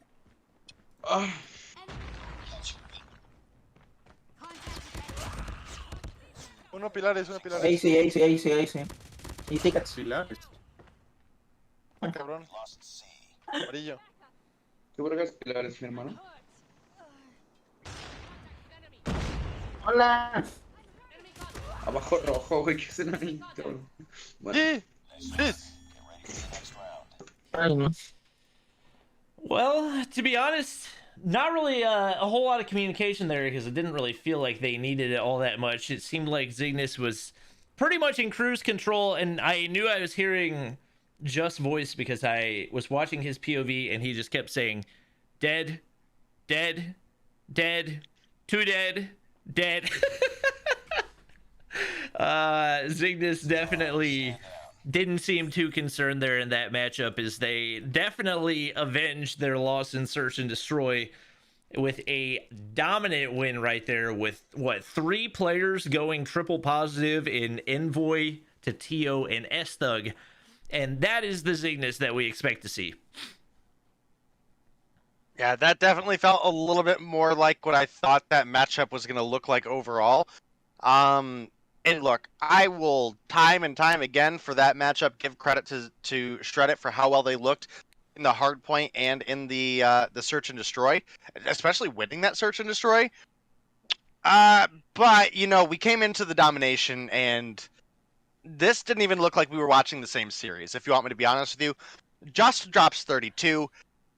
And, well, we have 2 players in single digits for the side of Shred-It. I mean, that was absolutely, no pun intended, domination to the T.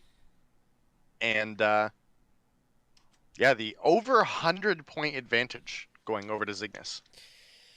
Yeah, that's not It's not the type of deficit you see a whole lot in domination. You might see it in Hardpoint, but to be able to dominate at that level in a game of domination is just a different type. And like you said, when you got multiple player in single digits in a respawn, that's usually not going to make the cut, especially with the new respawn rules.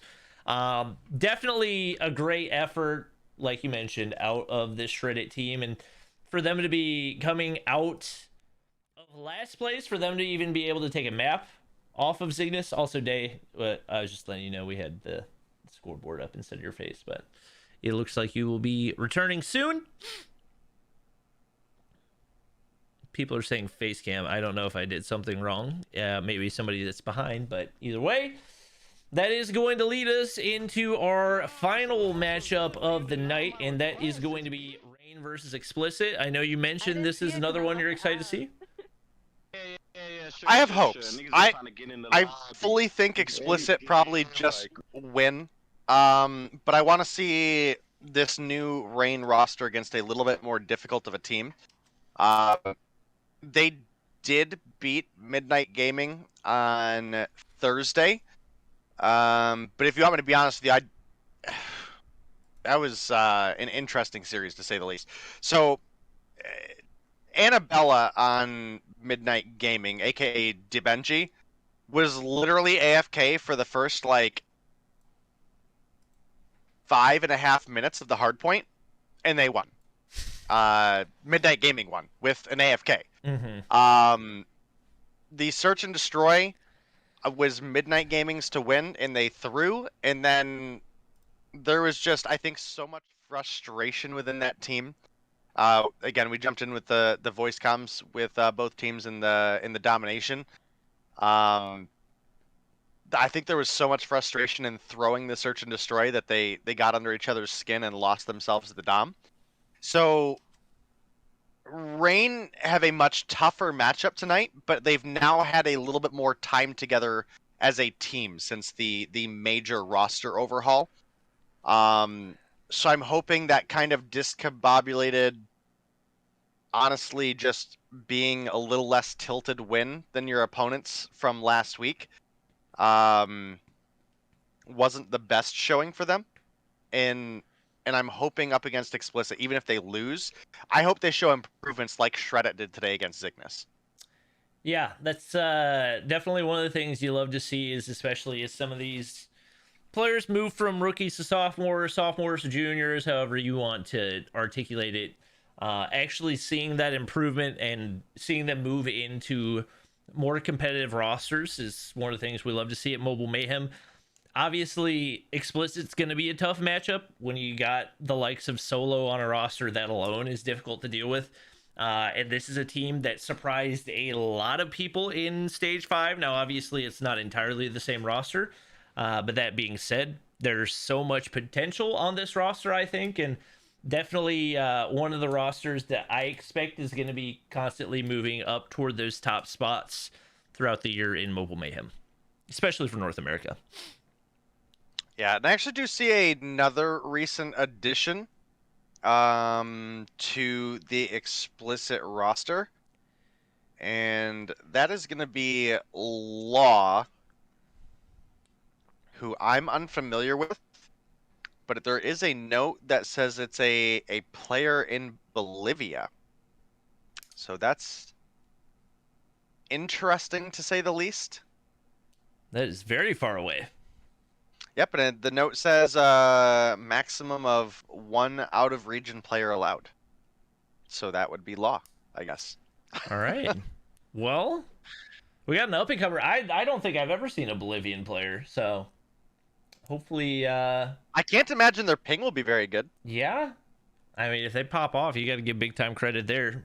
Just waiting for one more player to load in for Explicit. Law's a player from LATAM/South America roster from... I don't know how to pronounce that. Tragic in LATAM. Noted.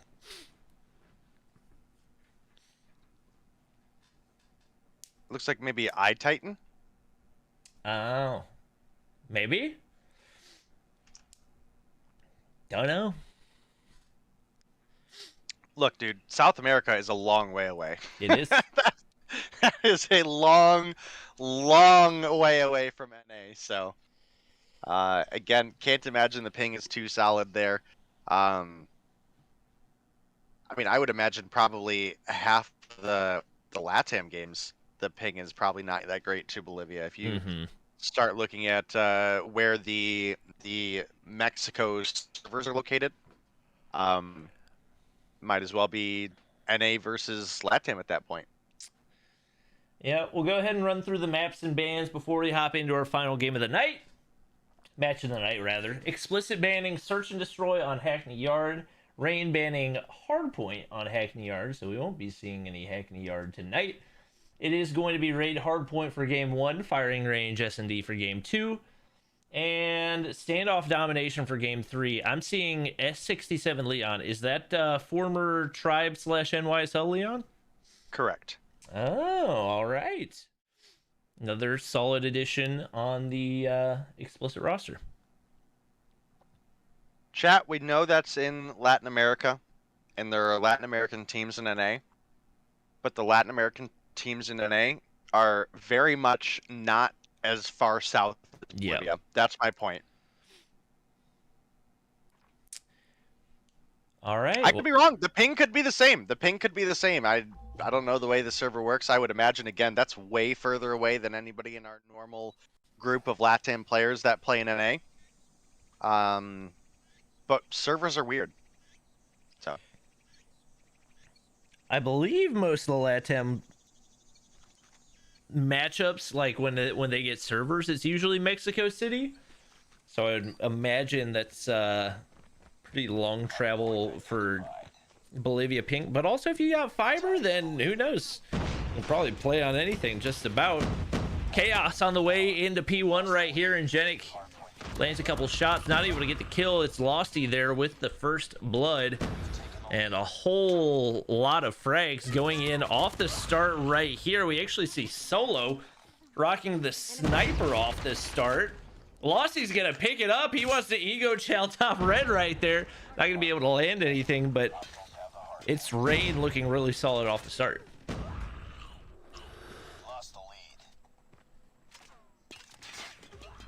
sorry, I was eating a piece of cheese and it did not go the right way.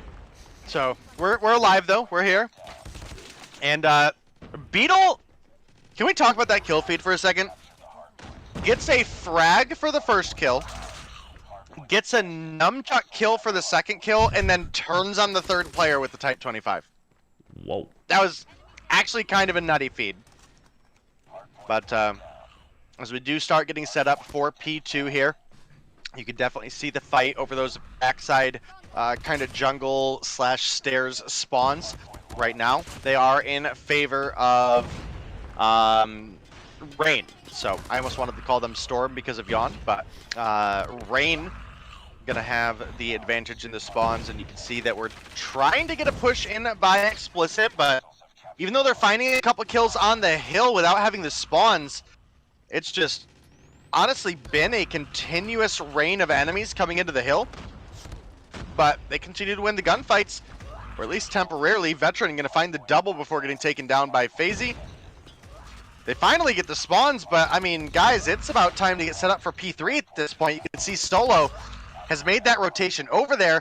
Sure, his team breaks into the last 17 seconds of P2, but now Solo, who went to anchor spawns, is left alone in a 1v4 on next.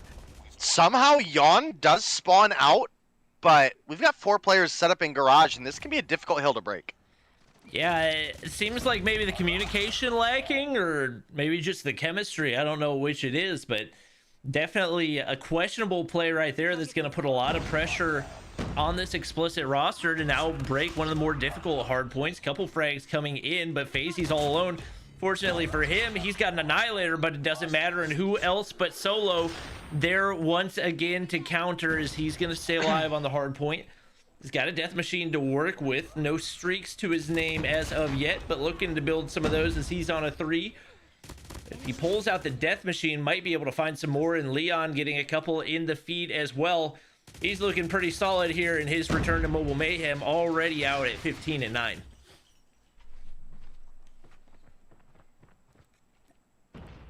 Yeah, I mean, Hard to say. We've actually had a great fight put up by the side of Rain. They had a great P1 and a great P2, but that garage did end up going in favor of Explicit to a large degree off of a good break from them. Now as we rotate on over to basketball court, this can be another really decisive point, but we'll have to see what kind of hold we get. Right now, the spawns are a little bit wonky for these two teams. Does look like Rain have largely won out on the gunfight.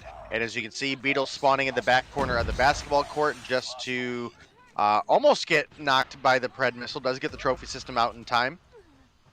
But a couple kills do start coming through for Explicit. You can see the operators, however, coming out. Law finds 2 with the Sparrow. Solo gonna find 1 with the Death Machine. And Genic comes out of nowhere, finds 3. And somehow, even with a 7-kill feed going in favor of Explicit, spawns still are in favor of Oh my gosh. Rain. I don't get it. Why is this map so bad? And that's why you saw those Explicit players trying so hard to push up to top stairs right there. Is they were willing to completely give up the hard point itself to try to secure spawns. The game just said, no, we're not giving it to you. Nerdy's gonna push out, but he's gonna get caught out by Solo right there. It looks like he's trying to play for some streaks. I take it back. He's got 1 on the board right now, but primary focus is going to be securing spawns and especially locking down that statue and ring location. Losty gonna push in. He's gonna get shut down as well, and really pure chaos on this map so far. Obviously kill advantage for the most part going the way of Explicit, and they've been able to turn that into some points, but a lot of it probably going to come down to how we see the operators play out as well. Now we'll have to see. Rain still kind of keeping this one close right now. They've got a good hold on P5, not trying to give it up.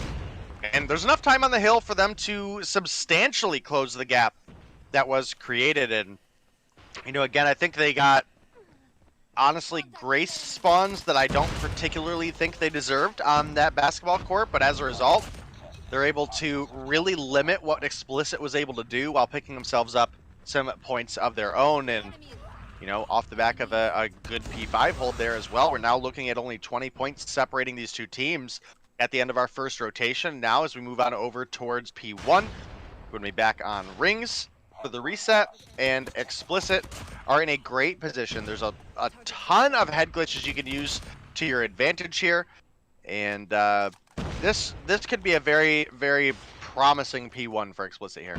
Yeah, they've got the good setup. You got Veteran over toward red. Doesn't have the timing to find FaZe, but hops up. Able to get him out right there. Some shots on the Losty as well. Looking to build some streaks, but getting shot from behind, and somehow his entire team gets wiped off the point as he's slaying out. Just like that, it's going to be Rain pushing back on in, and they're going to continue to sack on the time. Not going to be able to take the lead right here. Law going to get shut down right there. Obviously, the ping not looking great for him so far, but doing his best to keep his team in the game, or rather contribute as much as he can to the team. And right now it's going to be FaZe picking up the rest of the scrap time right here, and that's going to be able to close that lead below double digits right here. FaZe has an opportunity for the flank, but the nade goes down right there, and right now it is primarily spawns in control of Explicit. Veteran very weak in the top side, still somehow able to win the gunfight. Law finds 2 as well, and that's going to force Rain to start rotating toward the backside, try to get control of spawns. FaZe winning a big gunfight right there. He's going to go ahead and challenge, force to back up. They get control of spawns, an opportunity for them to get control of the hard point as well. Law's going to get shut down, and that was executed to perfection. Yeah, I mean, we're talking about 20 points right now being between Explicit, one of the upper echelon teams in North America, and a newly revamped Rain roster. And that might be starting to dwindle away even more here as we see Nerdy pick up 1. Is unable to find the follow-up onto Law, however, and fortunately for him, Yawn is there for the retake. And, you know, just to dial back to one of the big plays that did happen on that P1 for Rain was the van explosion. That van was still there and not blown up. And Yawn actually did pick up a 2-piece to help break that hill on the environmental explosion there. So fortunate play for the side of Rain, but it ends up working out for them overall, and they've continued to take that energy and push it forward as they now take the lead over Explicit. Wow, just such a good play. We saw Veteran trying to solo hold there with an Annihilator, but he gets shut down on his entry. Rain still locking things down right here, and Genic caught way out of position. Law beaming across the top, looking to be the only hope even on whatever ping he's playing on right now. He's actually made his way all the way into the positive, playing from freaking Bolivia right now.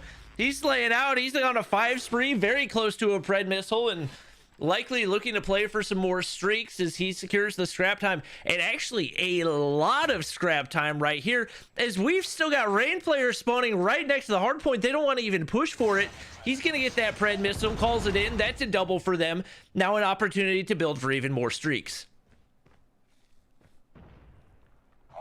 Yep, still a very, very close game for these two teams. And as we move on to the basketball court, this one was a miracle for Rain last time around, but does look like we get the break for Explicit. But I don't understand why this hill is so bad. How do you get team wiped off of the basketball court and get stair spawns? It's just so painfully bad. It is. Explicit still win the hill here. Yeah. I mean, that's impressive enough to take back-to-back gunfights against your opponents and win, but my goodness, it is just so painful to watch happen not once but twice in the same game. And you can see we still have Rain spawning at the top of the stairs right there. Literally the entire team just spawned at the top of stairs. They're not going to actually try to make the push right here as they're looking to set up for P4 right here, but definitely absolute chaos here on Raid. Veteran spotted out by FaZe. Oh, a clean 2 pieces. He finds Leon there as well. Teammates there to back him up. Slides, goes for the Chell. Explicit building that lead back to 50 as they do have a solid P. I guess that's P4. There's P4 that they're on before, and the chaos not gonna phase them so far. FaZe trying to do everything he can to get the break right here, and Genic hurt a little bit, but he's gonna go ahead and Chell there wins the gunfight, and my game is frozen. Hopefully not, as we are possibly dwindling down to the end here. The leader of the lobby in kills is currently Veteran with 44 on the board. Not going to see a 50 bomb come through unless if this game gets extended a little bit more. A break does come through by the side of Rain, but they're quickly getting refragged out. Only 10 seconds left on this hill. Does look like they're making the smart choice, in my opinion, and just getting set up for next.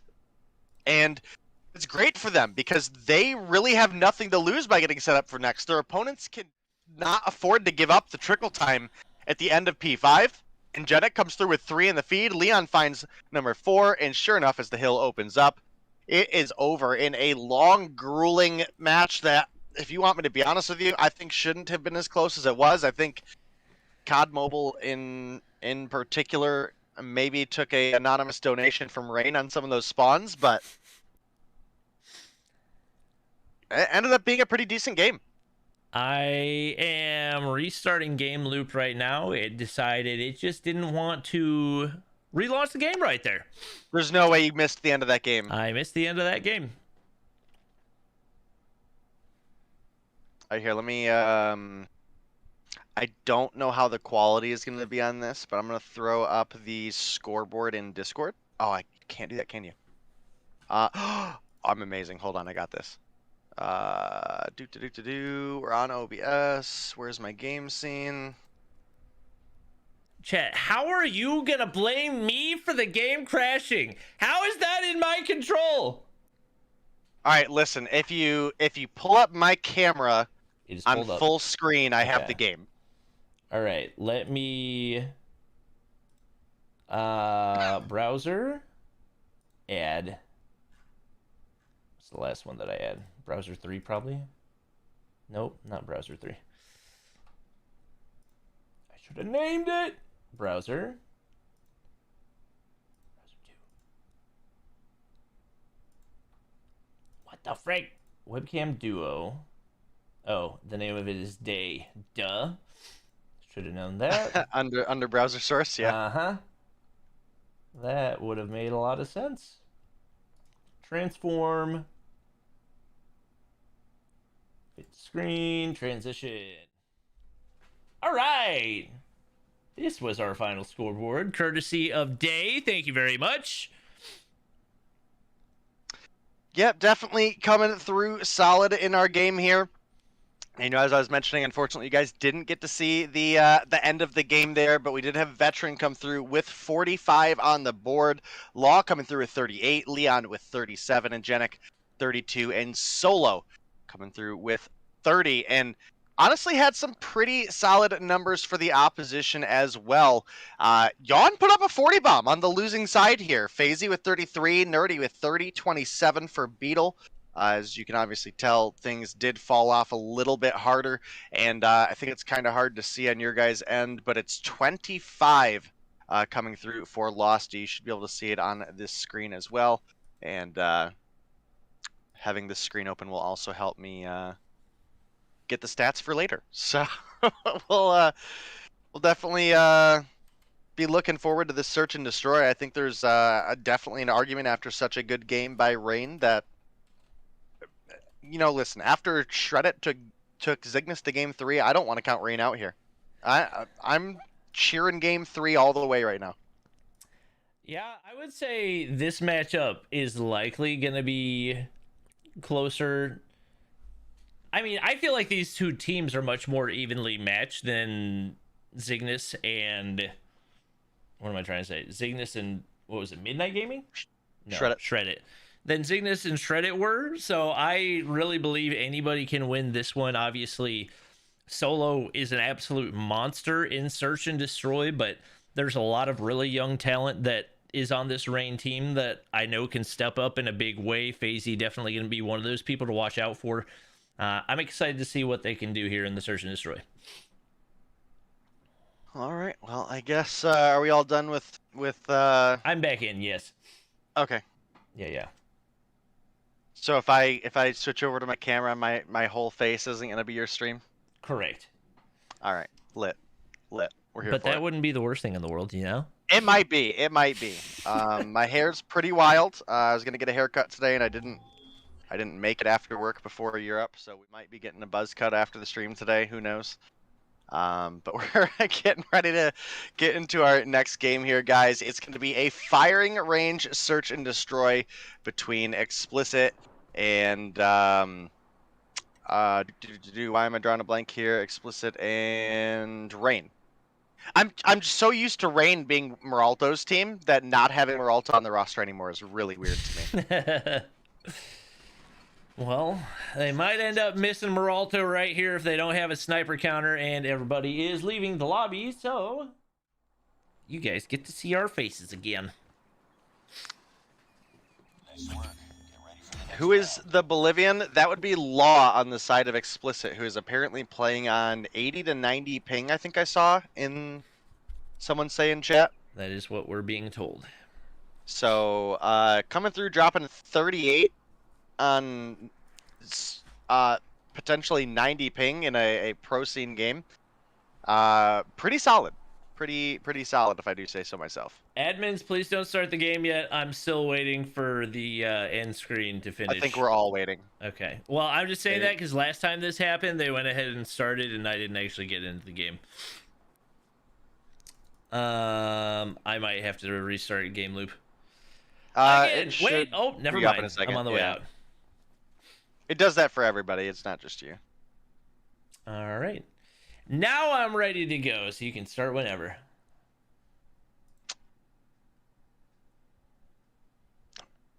Does look like we have all of our players readied up, so we should be getting into it here soon. I was worried that I didn't make it in. Nope, we're here. We're getting it. Is Bobby at McDonald's or some? No, Metro. Can y'all quit yelling at me and go yell at AT&T on Twitter or something? It's not my fault that I'm paying $90 a month for the worst internet in North America. What is your upload and download?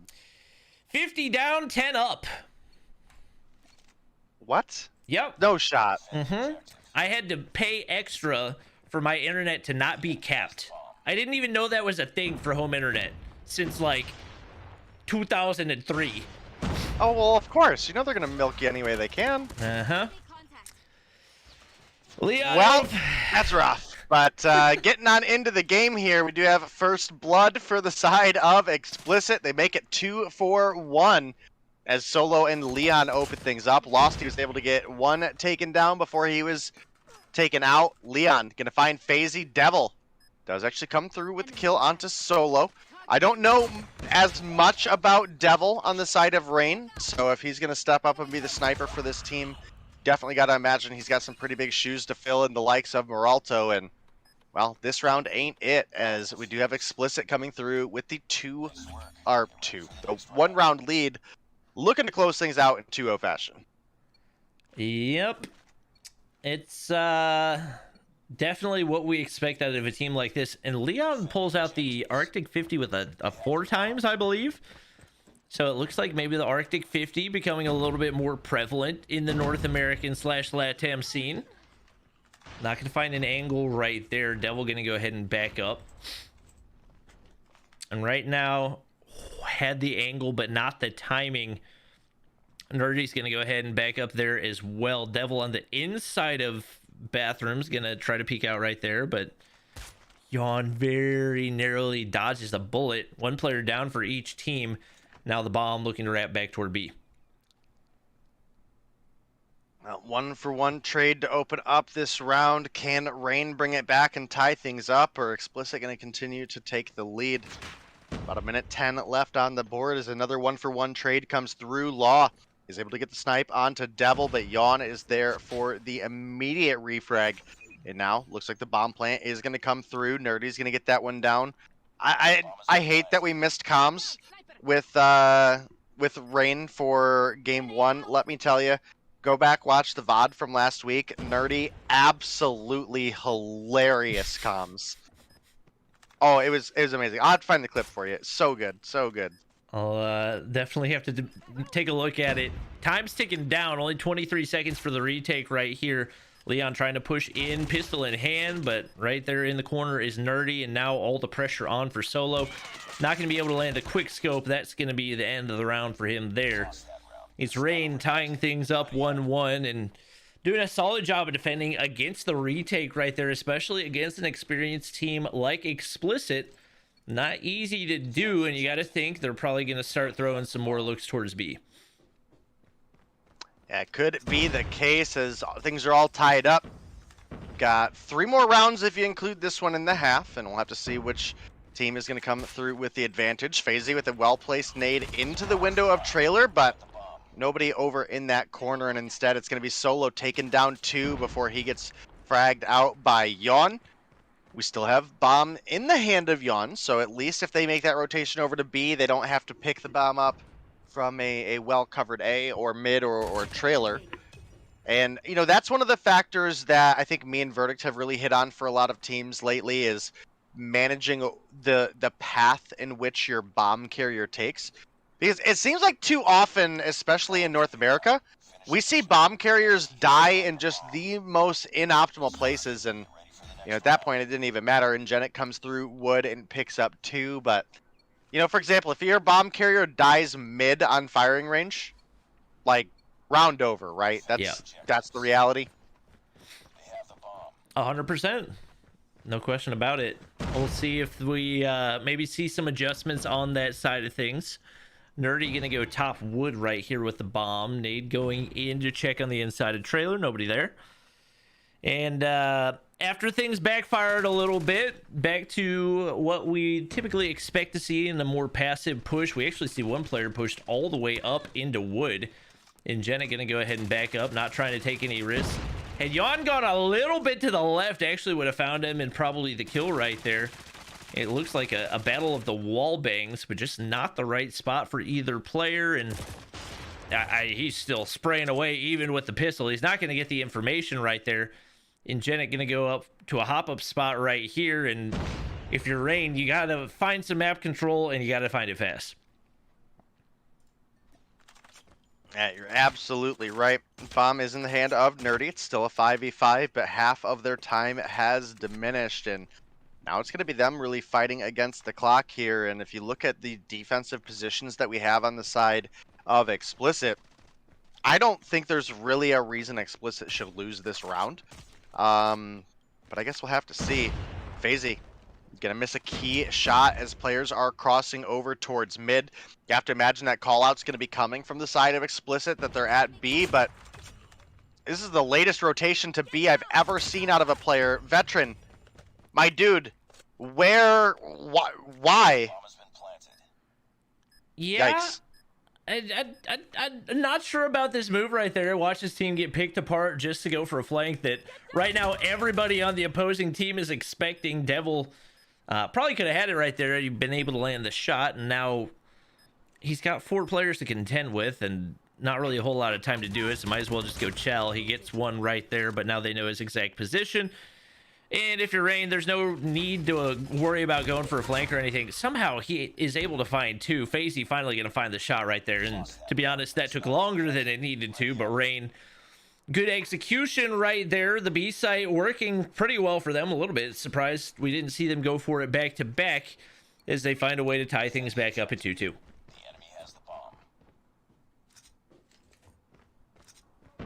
Well, all tied up. We'll have to see what team is going to have the advantage going into the second half. That was honestly Explicit's round to win, and it just all fell apart off of a couple really key picks from Losty, as well as, again, just a weirdly late rotation from Veteran. I don't know if he was AFK in the corner there for a second or what, but you know, again, there was plenty enough vision line over at B that the team would have had a call out that they were pushing B.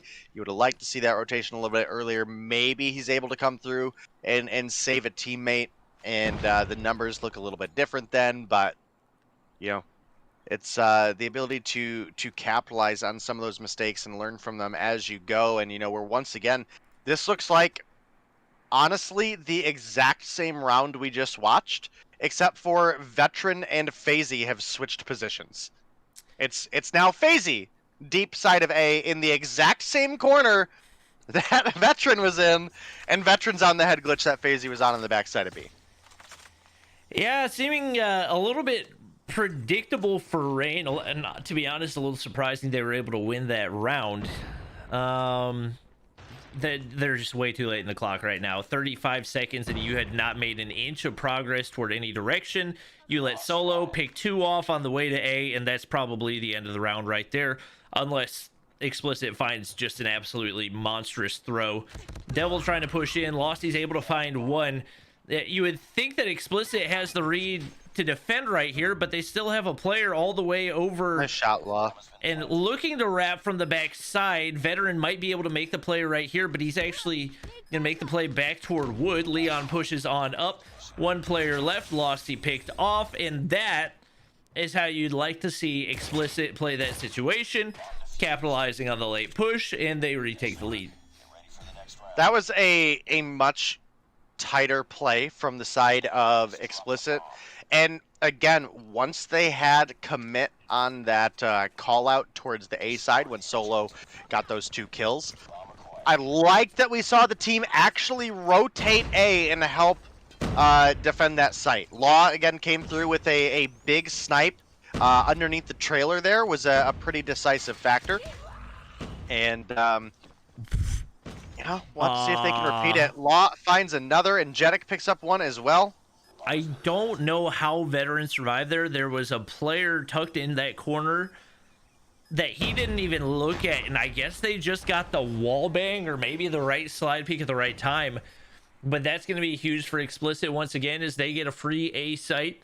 Not only that, 2-man advantage, Nerdy throwing the nade over top. You can't get an explosion through the bomb, unfortunately, and now left to try to clutch up with a sniper, but no angles to work with. Explicit not giving them an inch. Veteran absolutely obliterates him. Yawn drops as well, and now Explicit starting to look a little bit more comfortable, especially here on the offensive side. Yeah, 4-2 in favor of Explicit. If they can find 2 more rounds, they can close things out in 2-0 fashion, but we've obviously seen a lot of vitality coming out of the side of this kind of new and improved Reign roster. Losty gonna find first blood, but gets refragged out by Ingenic. Nobody really getting the better of that trade, in my opinion. But you can see this bomb is pushing up. Law gonna find a pick onto FaZe, gets the wall bang. Ingenic finds Nerdy. It's now a 4 versus 2, and with the bomb planted, this would be one heck of a clutch, Bobby, if Devil and Yawn were able to make it happen. But I don't. Ooh, nice shot by Devil. Oh my goodness. But I am so impressed by Law right now. He has been close to top frag in both games, and he is playing on the worst ping of any of these players. Leon going to be there on the backside to clean things up, and now Explicit 5-2 looking to close out the 2-0, as you definitely like to see out of a team of this caliber, especially. I feel like I haven't watched him enough. We're going to watch Law. He's found a lot of the first bloods, and I'm excited to see what this type of talent can do, especially if we are ever able to get to a point where we're playing on land. He has the read for the wallbang there as well. FaZe backed up behind Barrel. He slides the corner, very nearly hits that one as well. Nade over top's going to shut him down out of Devil, and it's actually going to be Reign with a 3-man advantage. Everybody shut down. It's only Solo. Finds one, finds two with the quick scope right there, but Yawn there for the trade. Reign stays alive for a little bit longer. yeah, joke's on you, Bobby. This is Mexico server, and Law is the only one not lagging. No, I'm just kidding. Almost a big clutch by Solo at the end there, though. Found two, and I was starting to wonder, man, if he can hit this last shot. But, you know, again, there is a pretty big difference in what you're able to take and what you're able to dish out with Quick Fix being out of the mix, right? So taking those successive gunfights is riskier, especially when you're on low health like that. And sure enough, being at one bullet, some hip fire spread likely going to take you down. So be on the lookout. Law, absolutely nasty, going to take Losty down. First blood in favor of Explicit. And that's a great sign for Explicit maybe finding their closeout round here. Veteran takes down Nerdy. FaZe with the refrag. Ooh, and we might have a little sniper battle over here on A. It looks like it's going to be FaZe versus Law.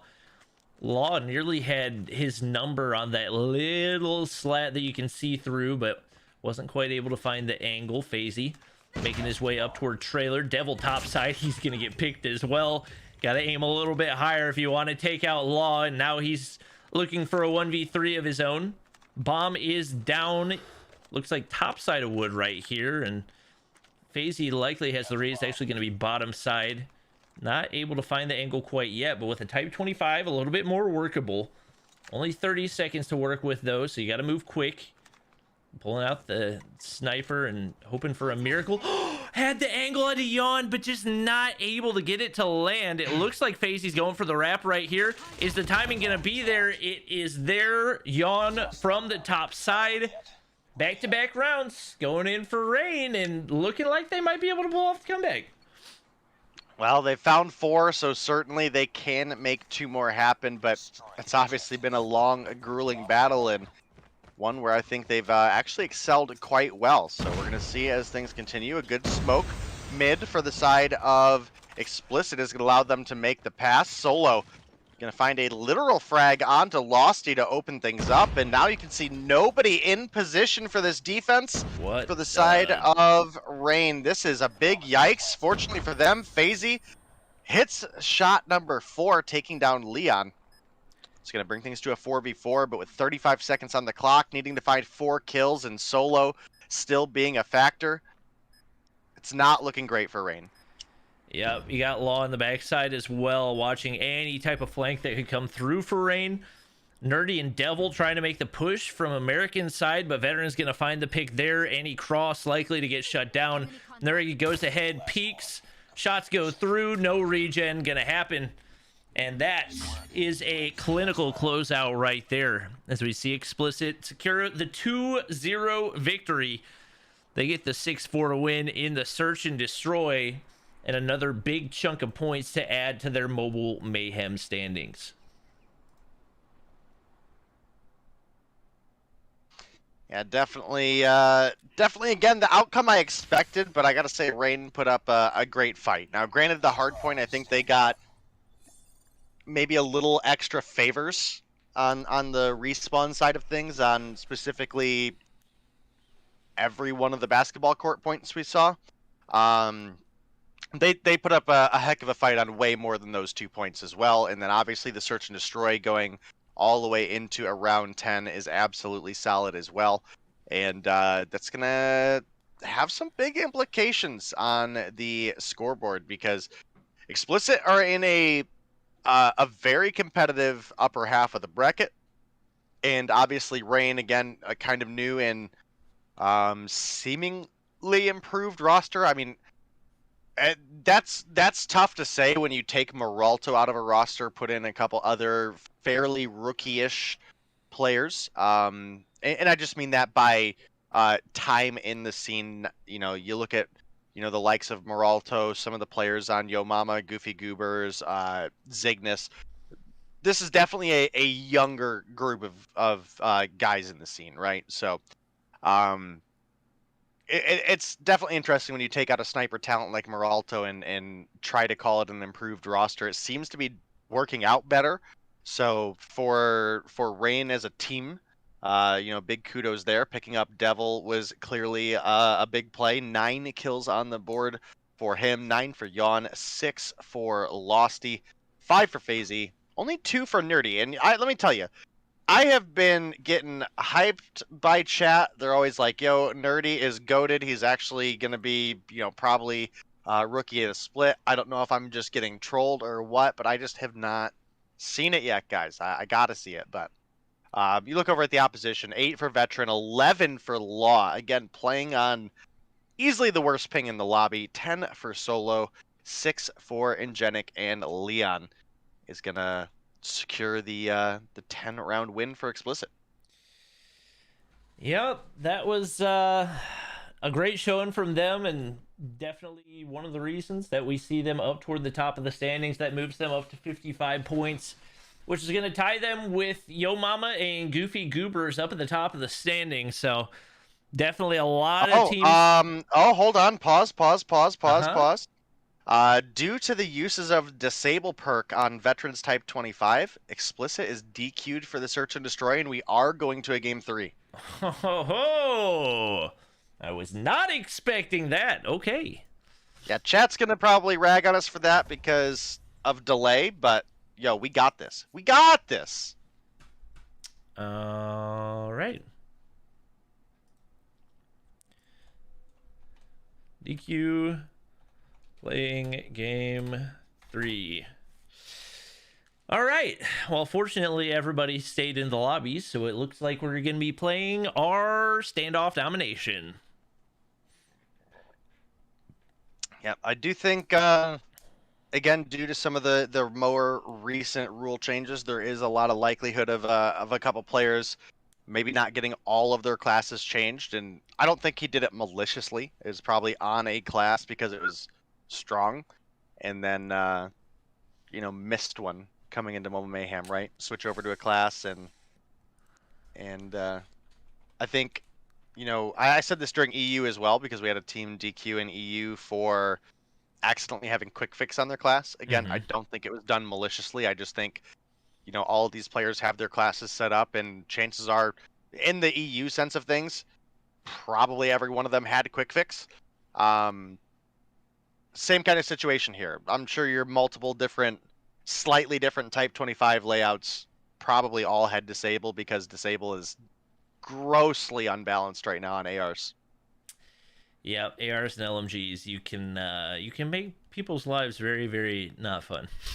Nothing like shooting someone in the body and they develop a crutch. Or a cripple.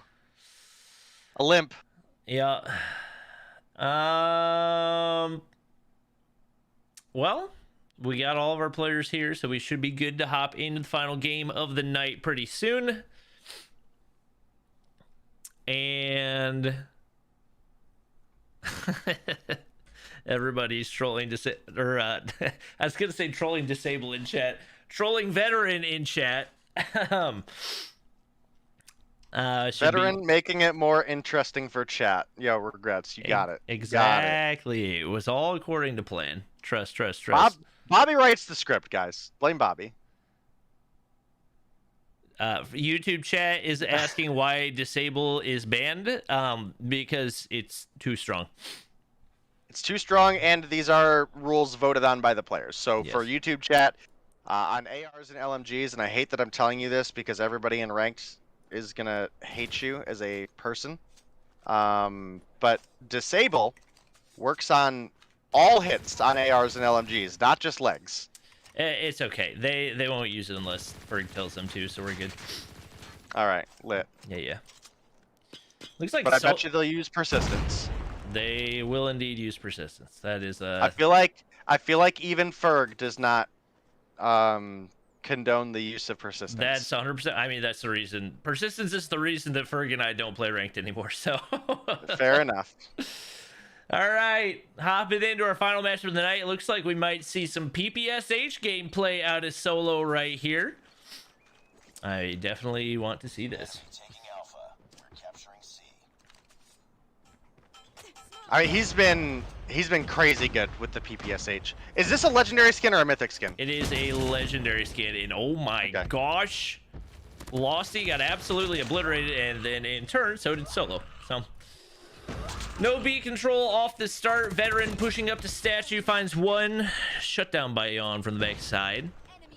One player over the head glitch, but shots just not landing for anybody right there. Leon's there, and it's going to be Explicit pushing up for the early B control. Concussion nade. Leon finds another on a 2 spree right there, and that early B control going to be big. It looks like C-flip probably going in, but Explicit doesn't seem to have an issue with it. They get A control, and that top blue control especially going to be crucial for maintaining B. Yeah, you're absolutely right there, and you know it's kind of a miracle that we're in the game 3 off the back of again just accident. But look, I'm here for it. Rain, if you want to come through and pull the upset off, I'm down. I think typically speaking, most people would call the upset a miracle for Yo Mama over Seminole. Again, it was largely on the back of Marshy disconnecting during the search and destroy. That would have been a 2-0 for Seminole if they won. I'm here for upset season. Let's make it happen. Yep, we see the B I progress. apologize in advance, Nani. We see the B progress going in. Losty gonna get spotted out. Solo, very content to play passive, trying to find some streaks right here. He's on 3. Losty gonna go ahead unpeak, but Peeker's advantage a little bit too strong right there. So, trying to see if he can find the Katana play. Still trying to push in toward B is this Rain team, but they're not getting any map control in the process. So right now, just feeding streaks to the opposing team. We see Losty with the boxing gloves, and actually it's going to be Explicit giving up that B control, but smokes go in immediately as they look to push more for this mid-map control. Solo not able to find one over the top right there. Once again, trying to play for streaks here. He finds kill number 6 as he makes the switch over to the Type 25. Yawn gonna get beamed right there. Oh, the spray transfer! He almost had the double, but Law is there. Or not Law. I believe it was the guy he was trying to shoot. Peeked out just at the right time. It is Law with the, I believe, a Pred missile he just called in. And right now it looks like Explicit's content to just leave B as it is for the rest of the half. Enemy contact. Well, we're gonna see about a 10-point lead for the side of Explicit right now. If we pop open the scoreboard, it does look like Solo has opted to pull back out the Type 25. Dude, it's hard to argue the Type 25, right? I mean, it is absolutely no question a disgustingly strong gun in the meta, but if we look at the kills right now, Veteran is top frag for Explicit at 11-11. Devil is 11-5 on the side of Rain. Pretty strong reason that they are still in the mix here. The AC does come through, however, for Explicit. And the AC for Explicit. Yeah, I almost thought I said that backwards. FaZe now up at 12 as well, finding a couple kills in the feed. 9 for Yawn, about to hit double digits. Losty, a little bit neg, but could definitely make that comeback happen. Meanwhile, looking over at the side of Explicit, we've got 4 players up in double digits, so just a little bit of a kill lead there, but it's honestly nothing crazy. Yeah, it's mostly come down to it doesn't really feel like Explicit's really pushing that hard for B control, and it's just so difficult to sustain any type of an AC flip. We actually very nearly saw the triple cab going in for Rain, which would have been huge, especially given the fact that allows them to close out the half with the lead. They're still going to be able to do so, but not by quite as much. Seeing some more of those kills go in, and Devil's still very content to play things passive right here, especially with the nerf to hardline. We see pretty much every player running dead silent, so you're going to start to see the respawns play at a much slower pace. Losty finds a big 2-piece right there. Now backing up, going to be able to maintain that streak, and a good end to the half for him. Yeah, I mean, a big comeback in that round for Rain. They end up going into the second half with a 3-point lead. So, again, if this is upset season, I'm here to ride that train with you guys. And we'll have to see. Smoke coming through for the side of Explicit mid. They went for that early rush onto B, but FaZe and Yawn fill up the feed and stop that progress before any of it even really gets made. Yep. You see the push up to Tractor right here going to be crucial for Explicit if they want to get B control, but FaZe pulling out that Annihilator for the second time now, and that's going to open things up actually for his team to make the push for B. That's going to be huge. He's taken out from top side of Grandma's. Leon hops down, finds a 2-piece, now making his own push in toward B, and they're actually looking to get the triple cap right here. Had they focused, they probably could have just secured that B control, but because they split, they're not going to get anything anywhere. Seeing that progress wiped away, and I'm not entirely sure what Leon's doing right here. He's going to find Yawn. Gravity Vortex going to force him to sit back and not going to be able to play for the objective, at least quite yet, but they do hop on right here. They get the progress, but a lot of players wiped off in the process, and the Pred Missile comes on in. B is going to be wide open, and if FaZe can push up for this Tractor control, they might be able to take it back just like that. I think now is a probably good time to jump in for a Rain listen and see how they're handling this really close game.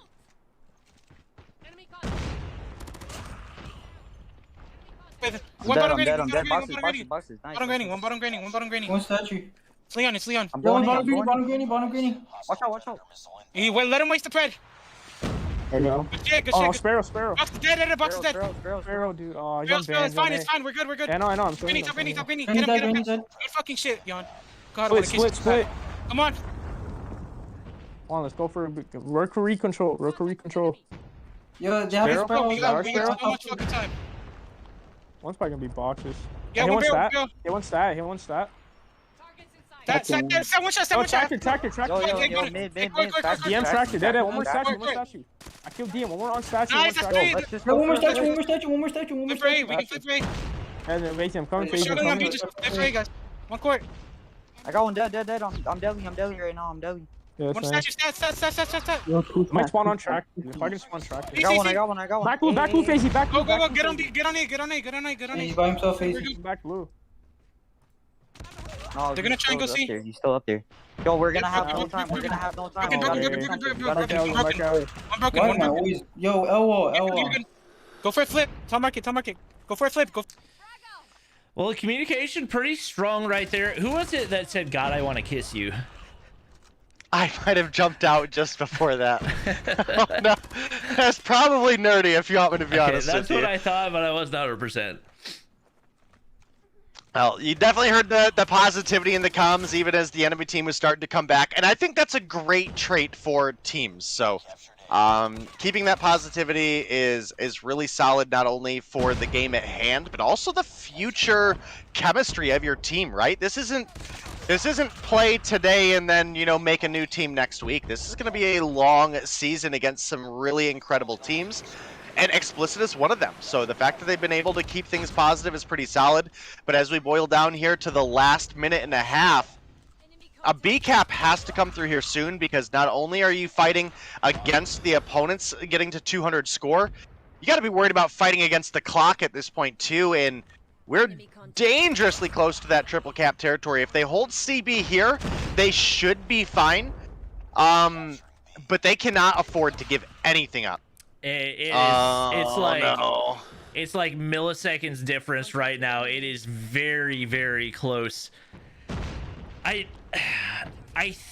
can't even tell whether or not they. I think they still lose even with double cap control. I think they need the triple right here. I think it just ticked over to 190 before it ticked over to 180, and I think that's gonna seal it. As we do see, wait, we don't see B control go in. Well, I thought we were gonna see B control go in, but just like that, Jan's gonna open up with a triple.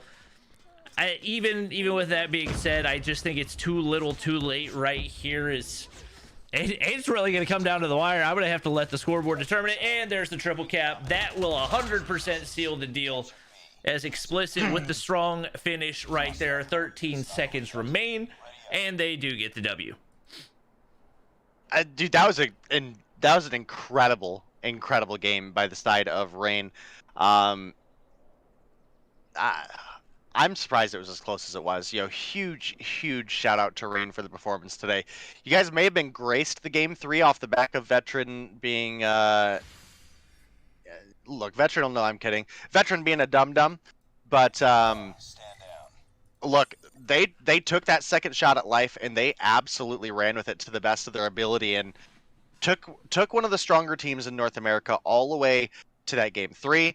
And not only that, almost had the win. Yeah. Almost had the upset. Yeah, they were, realistically, probably a second away from getting the win. So, phenomenal performance out of them, and seeing younger teams like this play like that, and what we saw as well tonight out of Shreddit. You got to be excited for the future of the North American competitive scene, seeing some of these newer teams rise up. But that is going to wrap up the night for us. It's going to be a lot of late nights of Mobile Mayhem this season, but I'm looking forward to it. Thank you, as always, Dave, for casting with me. Thank you to our admins for keeping everything locked down. Appreciate you guys watching. For those of you who don't know, Thursday action is always on Dave's channel, so make sure to follow/subscribe on YouTube and Trovo if you guys don't want to miss out on that. Make sure to show some love to whoever we end up rating, but that's going to be it for the stream. Thank you guys for watching. Hope you enjoyed. Make sure to like, subscribe, and follow, and we will see you guys in the next one.